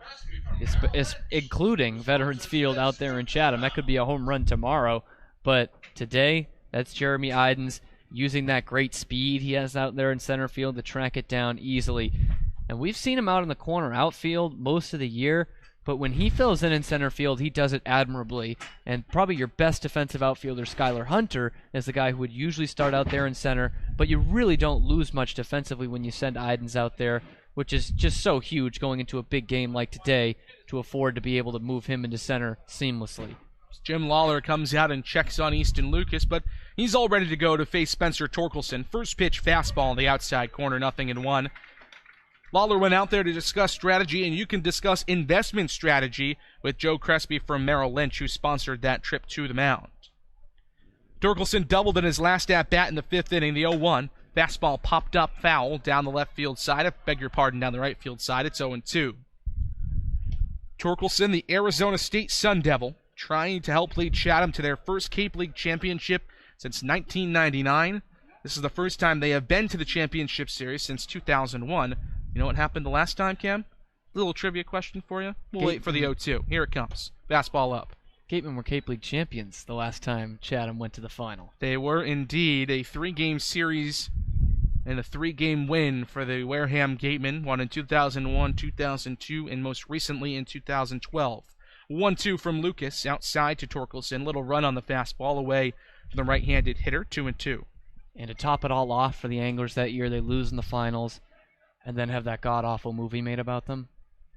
The curse of Freddie Prinze Jr. has lived on since. 2-2 strikes from Easton Lucas. His pitch to Spencer Torkelson. Fastball just missed inside. That is a fantastic pitch. I gotta have that one. I gotta have it, JD. We said the last pitch that missed outside had a little run toward the right-hander batter's box. That started in, then hit the outside corner. 3-2 is just bombed out to left field. Goodbye. About 3/4 of the way up the bleachers from Spencer Torkelson. My goodness. It's 3-1 Gateman. Can't give that guy an extra chance. Should have been a called strike 3 and should have been out of this inning. Tries to sneak another inside fastball in there, and Torkelson's going to clean that out 9 times out of 10. That is home run number 3 in the postseason for Torkelson. Home run number 10 on the season for him. 7 in the regular season, 3 in the postseason. And just an absolute mammoth shot from Spencer Torkelson. Came very close to clearing the entire left field bleachers out there. That is an impressive, impressive poke. First pitch to Michael Bush. Called strike on the outside corner on a slider, 0-1. Bush, no stranger to home runs himself. He also had a home run in that 5-home-run game in Game 1 of the series with the Brewster Whitecaps. 0-1, fouled off. 0-2. Torkelson had 2 in that game. He's got 1 here. That's 3 in the postseason, as well as the 7 we mentioned in the regular season. And he only played 25 games in the regular season. The kid has got power galore. 0-2. Fastball ripped down the left field line, but foul. Still no balls and 2 strikes. The kid can hit, is what you're telling me. He can. Home run race all season long with former Gateman Andrew Vaughn out there in the Pac-12. Vaughn finishes with 24 home runs on the season. Spencer Torkelson with 25 to lead the country. No balls and 2 strikes. Easton Lucas shakes off the sign out of the full windup. Kick and a pitch. 0-2 is chopped foul toward the third base side. Now to play. Well, you know you weren't going to keep them off the board all night. And if you're the Gateman, the way that the Anglers have been able to get guys on base, you'll take that shot if it's just a solo homer from Torkelson. And I mentioned that play from Goldfarb becoming all the more important, because it could have been a 2-run homer instead of just 1. Lucas out of the count, 0-2. His pitch home is chopped to the right side into the waiting glove of Oliver Dunn. Sidearm throw to first in time to Lyle Lockhart. That'll end it for the 7th. Solo home run from Spencer Torkelson puts Chatham on the board for the first time today.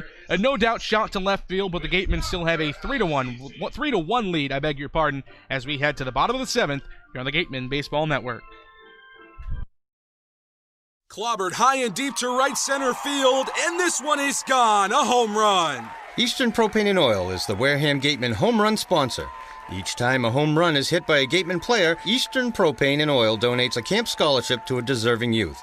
Eastern Propane and Oil, we're in your neighborhood.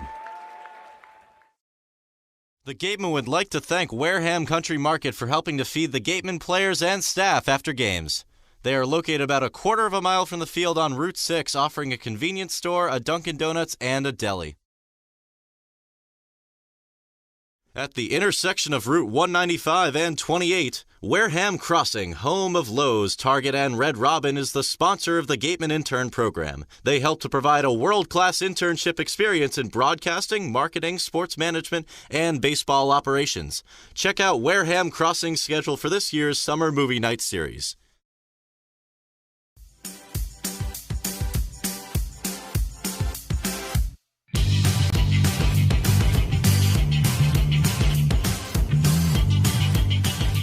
Reeves Martin, the right-hander out of New Orleans, is the new pitcher into the game for Chatham. So Zach Knoll's day is done. Got out of a relatively difficult jam in the 6th. Got the first 2 outs of the inning on a ground out and a strikeout, then walked the next 2 before Ryan Kreidler flied out to fairly deep center field. So the final line on Knoll: 1 inning, no hits, no runs, no strikeouts, 1 strikeout and 2 walks. JD Rachi here now alongside our beat writer Ian Becerra. He will come in and provide color commentary here in the bottom of the 7th. It'll be the top of the order due up for the Gatemen. 1, 2, 3, Collins, Goldfarb, Shenton for the Gatemen. Part of the order we saw successful back in the 5th inning. Oliver Dunn got on, then Ryan Kreidler got on, then Isaac Collins reached on a fielder's choice and an error. And all 3 of them came in to score on a 3-run double from Austin Shenton. So Isaac Collins Switch hitter will bat left. Never got a chance to turn it around to the right side against the left-hander Knoll, as the right-hander Reeves Martin comes into the game. The right-hander out of the University of New Orleans, one of the privateers, one of the cooler mascots in college baseball. Collins takes a deep breath as he steps into the left-handed batter's box. He's reached base twice today. First pitch from Reeves Martin, called strike on the outside corner, 0-1.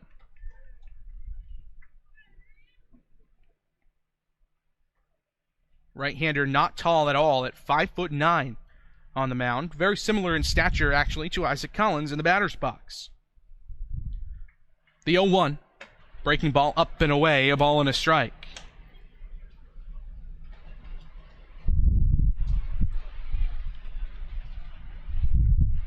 Three to 1 Gateman. Bottom of the 7th inning, trying to hold on for a Game 1 win. 1-1. Fastball hit right back up the middle and through into right center field for an ace hit. Isaac Collins with a big turnaround first base, but he will stop there. He's on with a leadoff single in the 7th. Great piece of hitting right there by Isaac Collins, and it'll be interesting to see right now what the Gatemen do, if they want to play this safe and just let Goldfarb hit away, or if they want to go with a little hit and run. We already saw Collins with the steal today. He's got great speed over there. A lot of things you can do right now, especially being up in the ballgame by 2 runs. And something you mentioned, Ian, was with a good pitcher on the mound in Austin Bergner, we were expecting to see the Gatemen be pretty aggressive on the base paths. Obviously not as good a pitcher here in Reeves Martin, but still one that can get the job done. First pitch to Jacob Goldfarb, misses up and away. A ball and no strikes from the right-hander to the left-hander. Martin listed at 5'8", 180 pounds out of New Orleans. In 3 games out of the bullpen in the regular season for Chatham, he went 3 innings and gave up 3 runs, a 9 ERA. Ball and no strikes, pitch home. Fastball chop foul to the right side, 1-1. And JD, to get back to the point about, putting pressure on the defense with, stealing, hit and runs, that sort of thing. We've already seen this Chatham team make 2 errors today. They're not one of the better fielding teams in the league. So, if you keep that pressure on them, just makes it that much more difficult for the pitchers. Chatham's kind of your stereotypical all-power, no contact or excellent defensive play kind of team. The 1-1. It's a changeup that misses low, 2 balls and a strike. Not a team that's going to hit a ton for average. They didn't this season, but they hit a ton of home runs. A lot of extra base hits. Reeves Martin, the right-hander out of Tampa, Florida, and Tampa Catholic High School, played the early part of this summer with the Newmarket Rebels of the Valley Collegiate League. 2-1 to Goldfarb, misses up and away, 3-1 to a good and patient batter in Jacob Goldfarb, who has an excellent on-base percentage this season for the Gatemen, despite the average being relatively low. Of course, started the summer with the Katuitt Kettleers, went 1 for 18 in a Ket's uniform. Finished the regular season with a .268 batting average, but a .426 on-base percentage. 3-1, fastball yanked down the right field line, and that will go for extra bases. It rolls all the way to the wall. Isaac Collins is being waved around third by Mike Mobbs. The throw will come in. It'll be cut off by the first baseman Kyle McCann, and all the way up to third with an RBI triple is Jacob Goldfarb, and the Gatemen take a 4-1 lead.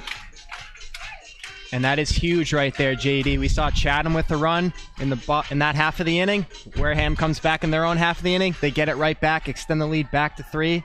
That's big. Another humongous hit from this top third of the order. Last time it was Austin Shenton who now comes in. A bases-clearing double in the 5th inning. Then against Austin Bergner. And now it looks like they will actually pitch him here. I thought for a moment they were going to intentionally walk him. Runner at third. Infield in on the grass. First pitch is fouled off the knee of Colin Simpson, 0-1. Yeah, it's a tough call right here whether or not to pitch to him because he has been unreal this postseason. But if you put him on, it's still no outs. You can't end the inning with the double play, and you're just putting on another potential run, especially with a good hitter and Jeremy Idens up next. Idens has been struggling of late, but does have a crucial single in today's game.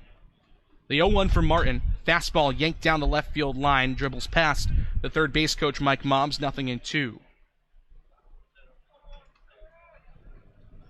So the RBI triple for Jacob Goldfarb, and that's something we've seen a lot more for the Gatemen of late. A couple of triples in their last couple of games. Isaac Collins with an RBI triple. 2 of them in this postseason. Now time called for by the home plate umpire, Mickey Garcia. As Austin Shenton, the third baseman out of FIU, is in the batter's box. He's down 0-2, although he has 1 for 3 on the day with 3 RBIs. The 0-2 from Martin. Fastball swung on and missed. Austin Shenton down on strikes. Reeves Martin buckles down for his first strikeout, the first out of the inning here in the 7th. Yeah, good pitch right there. Not afraid to go after Austin Shenton, which is, again, very surprising, but he made his pitch, fastball up, and got him to swing underneath it. A great job right there by Martin. Chatham far from out of the woods yet, though. Another good hitter in Jeremy Idens, the RBI king of the Cape. With a runner at third, first pitch breaking ball is slashed foul down the right field side, 0-1. That's a good little name for him, RBI king of the Cape. I like that. Led the league, in RBIs with 34. One of 2 to get over the 30 mark, along with teammate Austin Shenton, who had 30. 0-1. Fastball yanked into the right center field gap. Sinking line drive. Spencer Torkelson comes in and makes the catch. Goldfarb will tag from third. Pretty good throw, but it will get in past Colin Simpson. A sacrifice fly and an RBI, and the Gatemen take a 5-1 lead. And that's just a great piece of hitting right there by Jeremy Idens. Doesn't try to do too much with it, doesn't try and pull it, just takes it the other way, and he knows, just get it out in the outfield with 1 away. That's going to be plenty deep enough to score the pretty speedy Jake Goldfarb. So Jeremy Idens delivers again his first RBI of the day. RBIs for Shenton, Goldfarb, and Idens now in the game. And Drew Millis, who also stung a ball very well out to right field against Austin Bergner. He's 0 for 3 on the day, but has been hitting the ball hard in this game, comes to the plate. He's batted twice from the left side, once from the right. He'll go back to the left-handed bat here. First pitch from Martin. Breaking ball up, 1-0. And JD, to get back to your point earlier about Chatham being, the stereotypical power team, I think it just goes to show the kind of opposite right now for Wareham. They're just a bunch of pro hitters. Shenton doesn't have great power. He can still, hit the ball out of the park. Same with Idens, but they're just pro hitters. They get the job done. Key situations time and time again. They just deliver in the runs, and we're seeing it right now with this 5-1 lead. The 1-0 from Martin. Fastball swung on and tipped into center field. Right at John Rave, though. Barely has to move. Trots to his right a step. Sticks up the right-handed glove and squeezes for out number 3. But 2 more runs come in to score against Reeves Martin. An RBI triple for Jacob Goldfarb. And an RBI sac fly from Jeremy Idens. Give the Gatemen a 5-1 lead as we head to the 8th. What has been the most impressive part of the game for you today, Ian? Well, I'd say it's the pitching and just the ability to work out of those tough situations, right? So we saw Ryan Garcia put a ton of people on base. He didn't have his great control. He threw 40 balls out of his 92 pitches, so that's not something we typically see from him. But what we do see from him time and time again is not allowing those guys to score. He hasn't given up more than 2 runs in any start this summer. He's just done a fantastic job, and he did a great job again tonight. One guy that's got to be impressed with the pitching thus far is head coach Don Sneddon. He's with our Mary Orders on the sidelines. Thanks, guys. So, Coach, how big was it to get the lead early? Well, any time in this game you can get a lead with that, it helps. But you got to play 9 innings. So, whether you score first or don't score first, it really doesn't make that much difference. I was just happy to see us come back right there and get a couple runs after they got a home run. Garcia went 5 scoreless. How big was that? Huge. Awesome. Pitcher of the year in my mind. He didn't get it in here, but I don't think he gave up an earned run his last 4 or 5 outings. How have you liked Easton's outing so far? Well, he can't walk guys. That's the key, so he's got to throw strikes. And, he's done well with that part. They got a lot of left-handed hitters, so that's why we like him out there. Coach, thanks so much. Guys, back to you. Thank you very much to Mary and Coach Don Sneddon, as always. One thing he talked about there, Cam, was scoring first and how the Gatemen did score first in this game. And one of possibly the craziest stats you could possibly think of this season. Typically when you score first, you get off on a good foot. We always beg the Gatemen to get off on a good foot because that is when they're at their best. How about a 24-1 record this year when the Gatemen score first compared to a 5-13-2 record when they score second? Just flabbergasting. And, we have talked about it all year, and it's actually turned the tide, I think, in this postseason. But the Gatemen did not do very well this season in one-run ball games. They won a lot of their wins came via the blowouts. So if the offense didn't come to play, then it probably wasn't going to be a win for the Gatemen. But that stat, still just as impressive, 24-1. when scoring first. That's the sign of good starting pitching with a lead, and a pretty good bullpen that we have seen from the Gatemen all year long. So now Easton Lucas will contend with Colin Simpson to lead off this inning. His first pitch catches the outside corner for a strike. It's 0-1.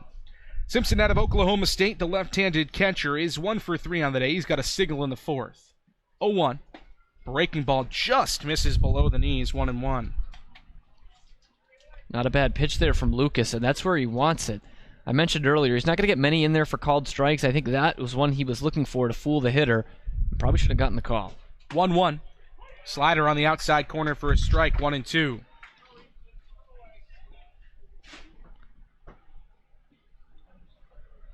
Simpson trying to get a rally going here for the Anglers. They're down 5-1 in the top of the 8th inning, trying to win their first championship since '99. 1-2 stung right back up the middle. Oliver Dunn on a backhand. He makes the stop, throws to first in time. 4-3 on the putout, 1 gone, and a nice play from Ollie Dunn. And that's a position the Gatemen have been set on all year defensively. It's second base. Dunn, Collins, and Sahid Valenzuela, when he was here, all very sure-handed at second base. And as you go forward, you lose a guy like Valenzuela due to injury. It can get worrisome depending on who you're going to put in there and if you're going to get that same defensive output. I talked about it earlier with Jeremy Idens being able to fill in admirably in center field. Well, both Collins and Dunn are natural second basemen as well and can cover a lot of ground out there. We've seen some good plays from Dunn tonight. First pitch to Drew Mendoza, as many he has seen in this game, misses out of the strike zone, 1-0. To the DH out of Florida State, who in all 3 times he has come to the dish has walked. For the Anglers, 1-0. Fastball strike on the outside corner, 1-1. Mendoza out of Florida State. Just finished up his sophomore season with the Seminoles. Big guy. Spent last year with YD, and when you come to the Cape after your freshman year, you know you're good. When you're invited back again, you know you're pretty darn awesome. 1-1 breaking ball. Beautiful backdoor slider from Easton Lucas on the inside corner. A strike, 1-2. Base is empty. 1 out in the 8th. Gateman protecting a 4-run lead. Lucas rocks back, kicks and fires the 1-2. It's wasted foul by Mendoza back behind him and to the right of the backstop. Still a ball and 2 strikes, right near the Water Whiz sign behind home plate here at Spillane Field. Lucas up to 49 pitches on the outing now through 2 1/3 innings. He's only given up the 1 run on the homer. That's the only hit he's given up as well. 1-2, fastball stung right back toward us. Still a ball and 2 strikes. Zip ties hold up this time. That's right. Didn't sneak through. Speaking of that home run, probably one of the 2 longest we've seen this season that we've gotten numbers on. 402 feet from Spencer Torkelson out to left field. The 1-2. Fastball just below the knees. 2 balls and 2 strikes. And that thing was on a line. If we don't have bleachers out there in left field, it might have gone even further. Might have hit my car out there. It's a good thing we got those bleachers. That's right. Always Correct parked right answer. behind the bleachers. 2 balls and 2 strikes. The pitch home from the southpaw. Lucas is waved on and missed. Misses in the dirt. They'll throw down to first base just to complete the out. And they get Drew Mendoza as he trots down. Second strikeout of the day for Easton Lucas, and then the 2-3 putout. That's brought to you by Lang Exafaris and Bullard, the official strikeout sponsor of the Wareham Gatemen. 2 gone in the 8th. And you obviously don't want to look too far ahead here in any postseason game, but those 2 runs so crucial for the Gatemen, because even if Lucas struggles a bit here, he's still only at about 50 pitches. You can finish him off in this one with 4 more outs to get. First pitch in to John Rave, misses down and away on a slider. A ball and no strikes to the center fielder out of Illinois State, who has a double down the left field line in the second. Since then, he's struck out swinging and grounded out 3 unassisted to the first baseman Lyle Lockhart. The 1-0 from Lucas. Fastball low, 2-0. But obviously, this Chatham offense can strike at any moment. As we saw with that Torkelson homer, just thankfully for the Gatemen, no one on base for that. It can come around at any point. Out of the windup, the 2-0. Fastball paints the outside corner for a strike. And the count moves to 2-1 to Rave, who hit over 300 this season, was an all-star for the Chatham Anglers, one of a couple on the team in the East Division. 2-1. Fastball yanked down the left field line, hit fairly deep, but it will twist foul. And out of play as Jacob Goldfarb gives it a look. Deuces across the board. 2 balls, 2 strikes, 2 outs. Top of the 8th inning, Gateman protecting a 4-run lead in Game 1 of the CCBL Championship Series here from Spillane Field. They will have home field advantage throughout this series, Game 1 being played here at Spillane. 2-2 from Lucas. Fastball fought off on the inside corner. 2-2. Heater came right in on the hands of Rave. Good pitch. Game 2 will be played tomorrow night at Veterans Field in Chatham. 7 o'clock first pitch out on the East Cape. Game 3, if necessary, will be played here at Spillane at 6:30 on Monday. The 2-2 from Lucas. Fastball chopped right back up the middle. Going to be a difficult play. Ryan Kreidler spinning, throwing on to first, not in time. John Rave with good speed beats out the infield single, but you can't say much more about Ryan Kreidler's defense. That exemplifies it right there. That was labeled for center field, and Kreidler with those long strides, ever so gracefully moving up the middle. I thought he had no chance of getting to this. He does. He seems to get to anything. He's like a Hoover vacuum out there at shortstop, and a very strong throw on to first base. That throw, maybe even tougher than tracking down the ball, and just a hair in there safely is Rave. Had to throw across his body, moving into the outfield away from the bag, and just put on a spot-on throw to Lyle Lockhart. Lockhart with a great stretch, but Rave with excellent speed reaches. So now it's up to Ben Ramirez, the left-hander out of USC. First pitch to him is a called strike on the outside corner. 0-1. Ramirez on the day, he's 0 for 3. He's done a little bit of everything. Struck out in the second, flied out in the fourth, and grounded out in the sixth. Throw over to first, but Rave is back in, headlong into the pillow. Rave's third on the team in stolen bases this season with 5 for the Chatham Anglers, who led the league in stolen bags. 0-1 chop foul down the right field side. Just out of the reach of Lyle Lockhart. It's 0-2. Greg Jones, who has reached base once today, but reached it with the bases loaded, so no stolen base opportunities for him, had 20 stolen bases. And how about Blake Sable? Probably your best hitter that has been here throughout the summer. 14 stolen bases for him as well out of USC. 4th in the league in average, 2nd in stolen bases, 2nd in home runs. Just a stellar summer for him. 0-2, fastball low, 1-2. Although the Gatemen have been able to quell him today, he's 0 for 4.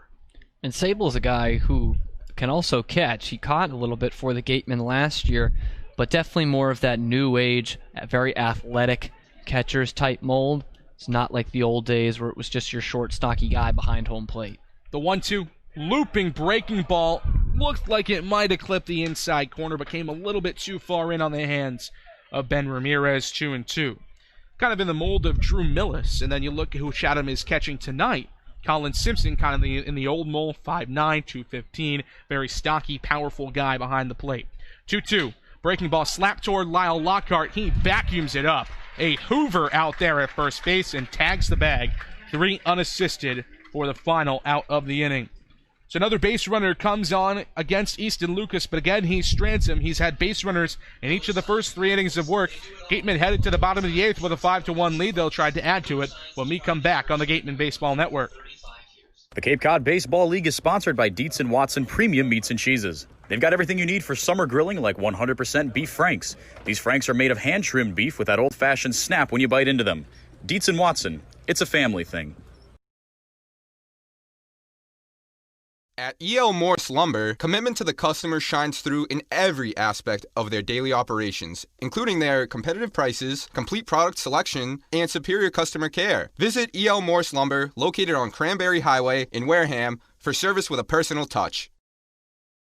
The 80 Makepeace Company also owns and operates Reed Custom Soils, the area's leading manufacturer of custom soils, including CU Structural Soil and Rooflight Certified Green Roof Media. Reed Custom Soils is also a manufacturer and distributor of baseball infield mix and conditioners. To learn more, visit 80makepeace.com or reedcustomsoils.com.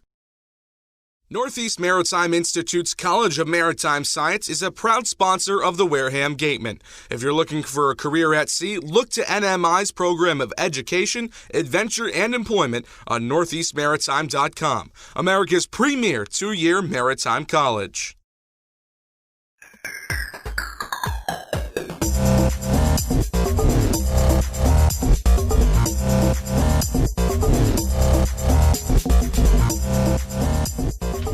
Right-hander Reeves Martin out of New Orleans back to the mound in the bottom half of the eighth inning, I beg your pardon, here for the Chatham Anglers. Gateman coming to the plate with Gian Martellini, Lyle Lockhart, and Oliver Dunn due up for Wareham. They lead it 5-1 right now, but a couple of insurance runs would definitely do them some good, considering the kind of offensive firepower that Chatham has coming to the dish in the ninth. First pitch to Gian Martellini, looping breaking ball, hits the outside corner for a strike, 0-1. Martellini out of Boston College is 1 for 3 on the day. Single in the second, ground out in the fourth, and a strikeout swinging in the sixth. He has faced two different pitchers, the third here in Martin. 0-1 low, 1-1 on a breaking ball out and away.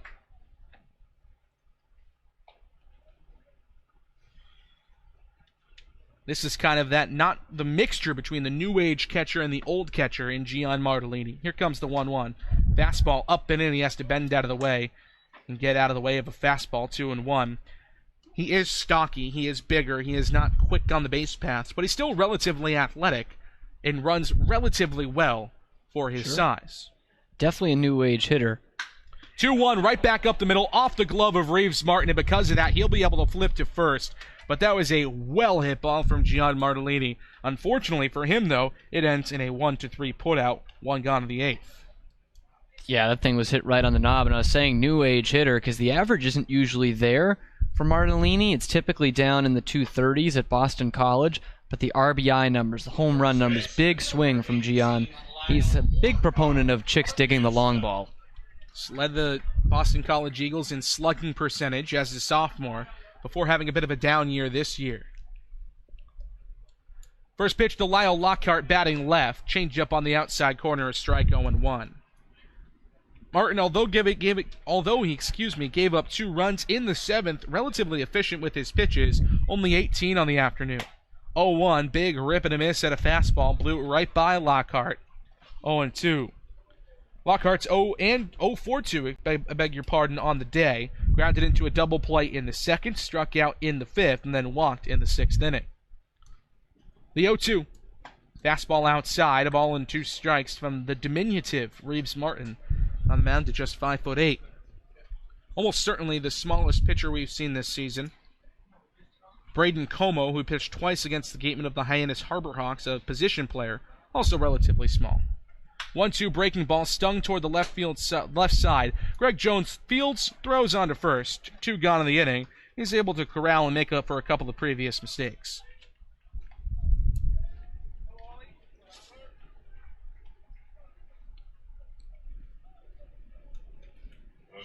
Oliver Dunn, the left-handed second baseman out of Utah, comes to the dish now. There's a left-hander in the bullpen warming for the Chatham Anglers. It's Spencer Van Scoy out of Arizona State. First pitch breaking ball misses up and away to Dunn. A ball and no strikes to the Utah Ute, who has had a successful day today. Popped up into foul territory his first time up in the third inning.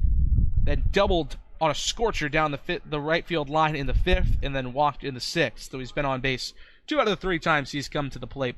1 for 2 in the ledger. 1-0. Breaking ball up and away again, 2-0. I think the Gatemen might want the Anglers to save Spencer Van Scoy for tomorrow, because they have tagged him this year. They have had much success against the left-hander Van Scoy out of Arizona State. He pitched both times when the Gatemen went to Veterans Field this season. 2-0 misses up, 3-0.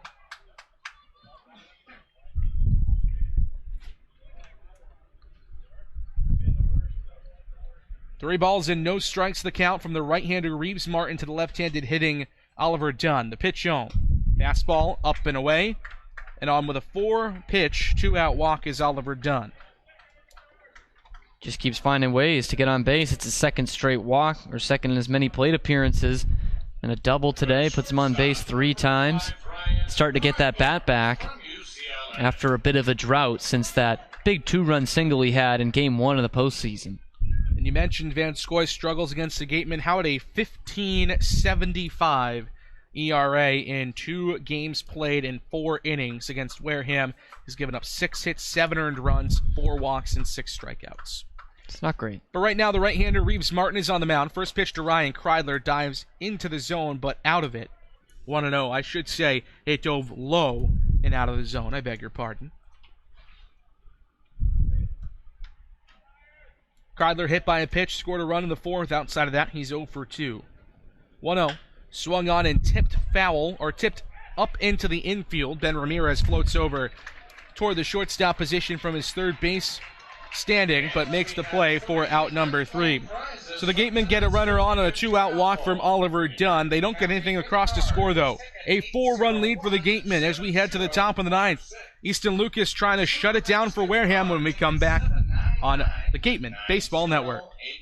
The Cape Cod Baseball League is sponsored by Dietz & Watson Premium Meats and Cheeses. Their all-beef Franks are their ultimate summer hot dog. They're smoked the old-fashioned way with just a touch of garlic and paprika.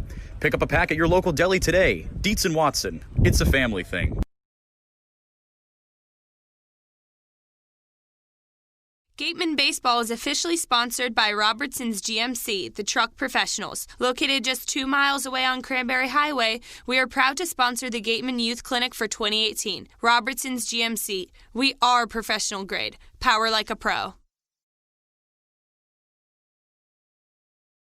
Legacy Insurance Agency at 213 Main Street here in Wareham can offer you coverage for all your insurance needs. We have the bundle discounts, the accident forgiveness, the vanishing deductible, no loss, etc. But unlike those other gimmick companies, we can quote you with multiple carriers. So forget the lizard and the price tool and come talk to a professional. We'll help you find what's right for you.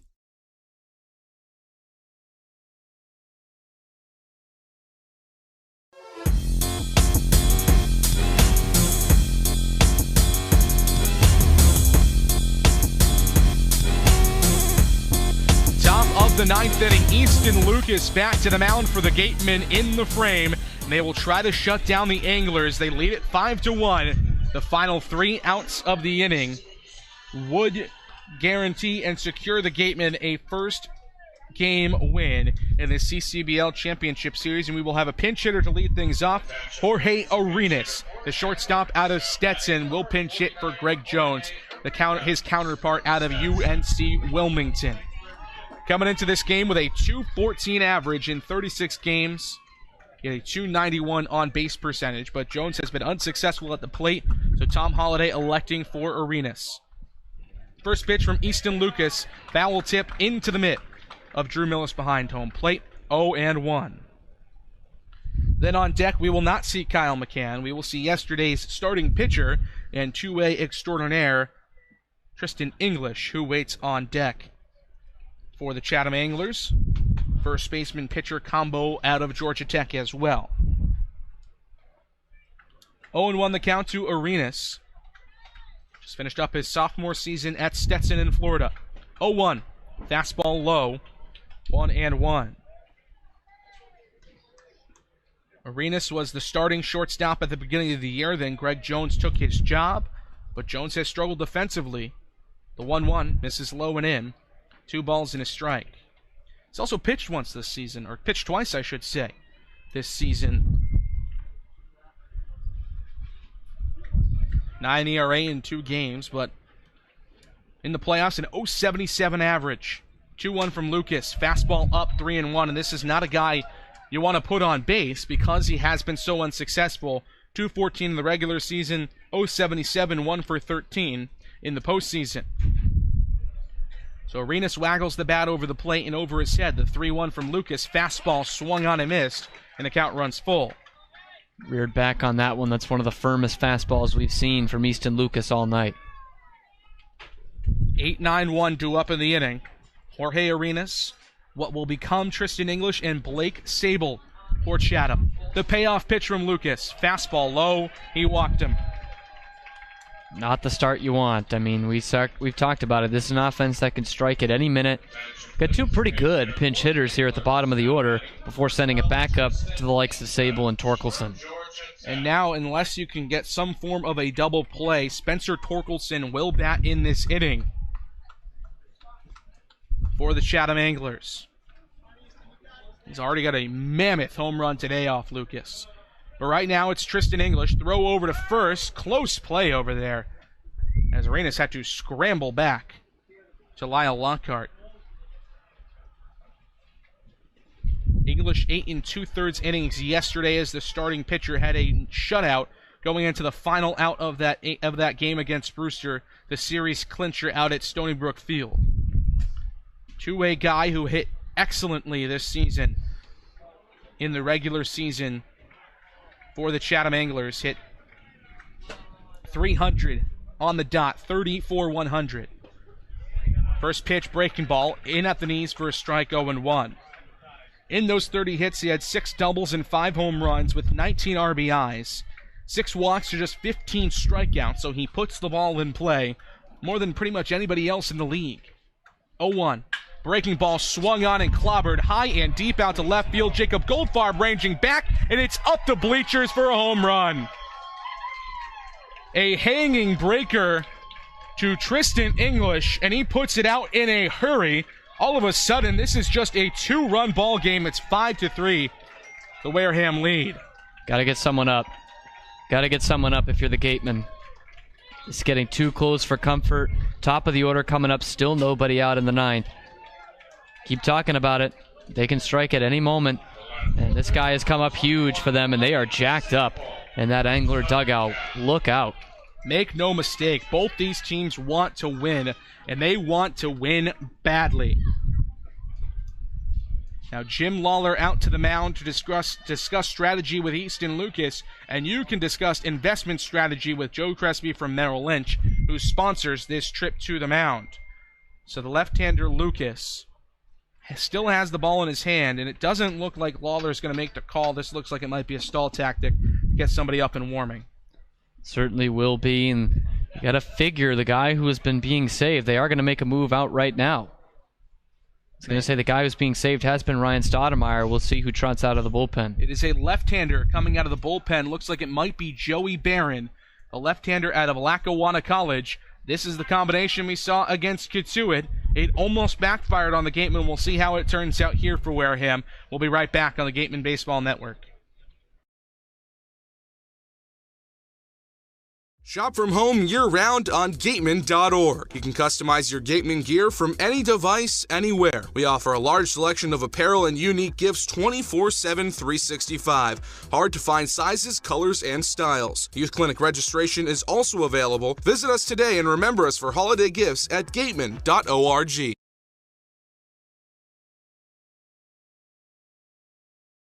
Are you hungry? Visit the concession stand for some new menu items. Try fried dough, chicken fingers, or french fries along with your regular favorites, hot dogs, burgers, cold drinks, and ice cream.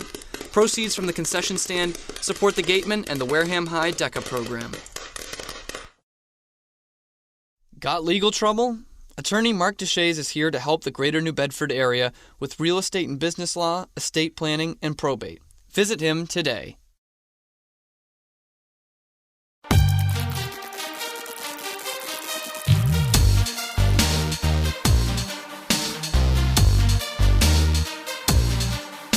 Left-hander Joey Barron out of Lackawanna College to the mound for the Gatemen here in the top of the 9th inning. Still with a 2-run lead, but nobody out with your 3 best hitters in Blake Sable, Spencer Torkelson, and Michael Bush coming up to the plate. This pitching change is brought to you by the Bay Point Club, Onset's 18-hole championship golf course, with a driving range open 7 days a week and senior discounts offered every day. We are always welcome to the public, so go get to the point. Easton Lucas, 3+ innings, 3 hits, 3 runs, all earned, all off of home runs. 1 from Spencer Torkelson and 1 from Tristan English. So now it'll be a lefty-lefty matchup. Gateman electing to go with another left-hander out of the bullpen. Started with the righty Ryan Garcia. Since then have gone 2 left-handers, Easton Lucas first, and now Joey Barron. Blake Sable at the plate is 0 for 4. First pitch fastball misses up. 1-0. This is obviously moving matchups by Jim Lawler and Don Sneddon. Barron pitched back on Wednesday, so he has not gotten full rest, and Ryan Stoudemire has been rested for a while now, and he's your other back into the bullpen reliable guy. 1-0 tip foul back into the backstop behind home plate. 1-1. But Stoudemire's a righty, Barron's a lefty, going against some tough left-handed hitters. You'll see lefty Blake Sable, righty Spencer Torkelson, and lefty Michael Busch at the very least. 1-1. Ripped toward the first base side. Off the glove of Lyle Lockhart. He slips. He'll try to throw over to first. It will get away, and Tristan English will reach. I beg your pardon. It'll be Blake Sable reaching at first. If you're a Chatham fan, you're getting what you want. The tying run coming to the plate in Spencer Torkelson. Barron has been good for the Gatemen in this postseason. Earned a win and a save, but he never makes it easy on them, and he is making it as hard as possible right now. The Chatham Anglers fans here on the third base side are fired up. Their best home run hitter come to the plate in Spencer Torkelson. Torkelson, big right-hander out of Arizona State, launched a 400-plus foot home run his last time up. Sends one's out to right field, but Isaac Collins has a beat on it the whole way. 1 pitch, 1 out, and a humongous out for Joey Barron. That's big. Get him on 1 pitch. 1 gone in the 9th. He gave him something he liked, but popped it up into right field, and now here comes Michael Busch. Infield at double play depth, a twin killing would end this game. Sable with good speed at first. He has 14 stolen bases on the season. Wouldn't be terribly surprised to see him try to move up, although he is a precious base runner in this situation with a tying run at the plate in Michael Busch. Busch, the second baseman, is 0 for 4. First pitch. Breaking ball called strike on the outside corner, 0-1. Busch struck out in the first, grounded out in the third, struck out in the fifth, and grounded out in the 7th. Swinging K, ground out to second, swinging K, ground out to second. It has been a pattern day thus far for Busch. The 0-1. Fastball, chipped foul back in left, 0-2. Joey Barron, the left-hander out of Lackawanna College, was pretty much untouchable in the regular season. He has since given us a number of scares in the postseason. Pitched in Game 1 after Easton Lucas against Cotuit. No balls and 2 strikes, the count to Michael Busch. The pitch home from Barron. Fastball right down the pipe, ripped foul down the left field side. And we'll do it again at 0-2.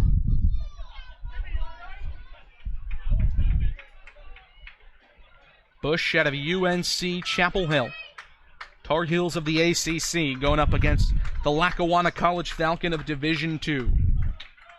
Sable, the USC Trojan, with a small lead at first, being held on by Lockhart. The 0-2. Checked his swing. He went around for a strikeout.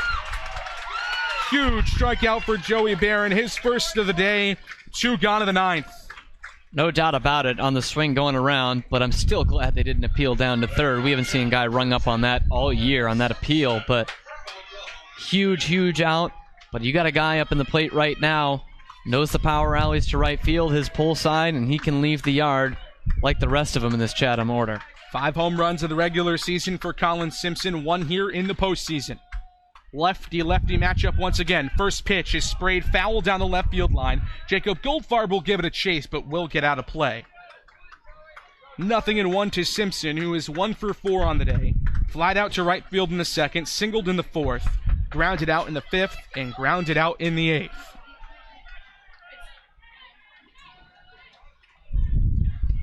Joey Barron trying to come into the game, pick up a save here in the 9th inning. Gateman up by 2. The 0-1.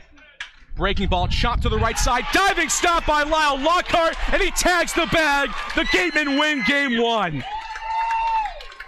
That's how you make up for an error in the early part of the inning. Lyle Lockhart comes up huge defensively, and the Gatemen are 1 win away from a CCBL championship.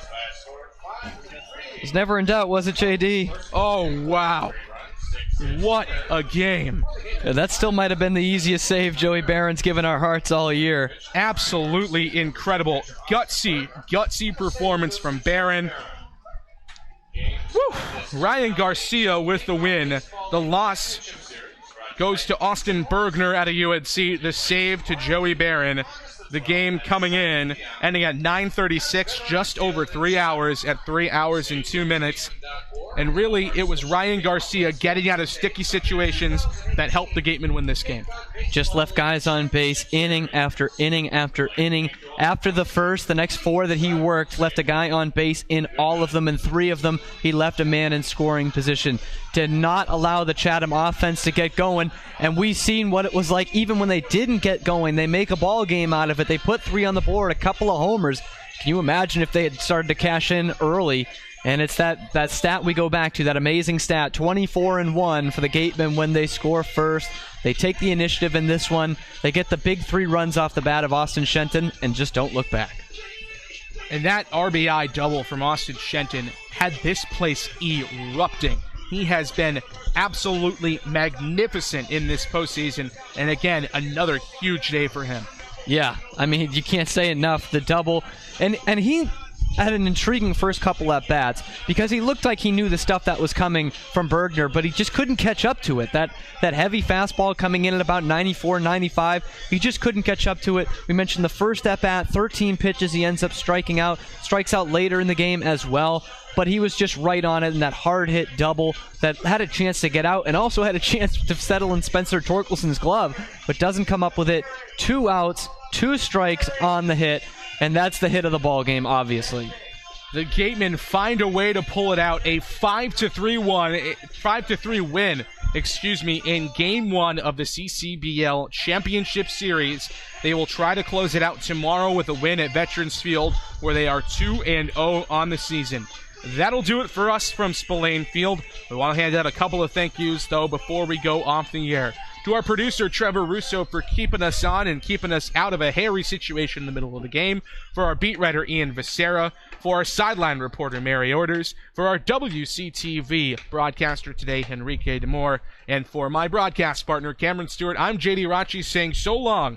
Once again, the final score from Spillane Field, the Gatemen take a 1-0 lead in the CCBL Championship Series with a 5-3 win over the Chatham Anglers. We will talk to you tomorrow night from Veterans Field.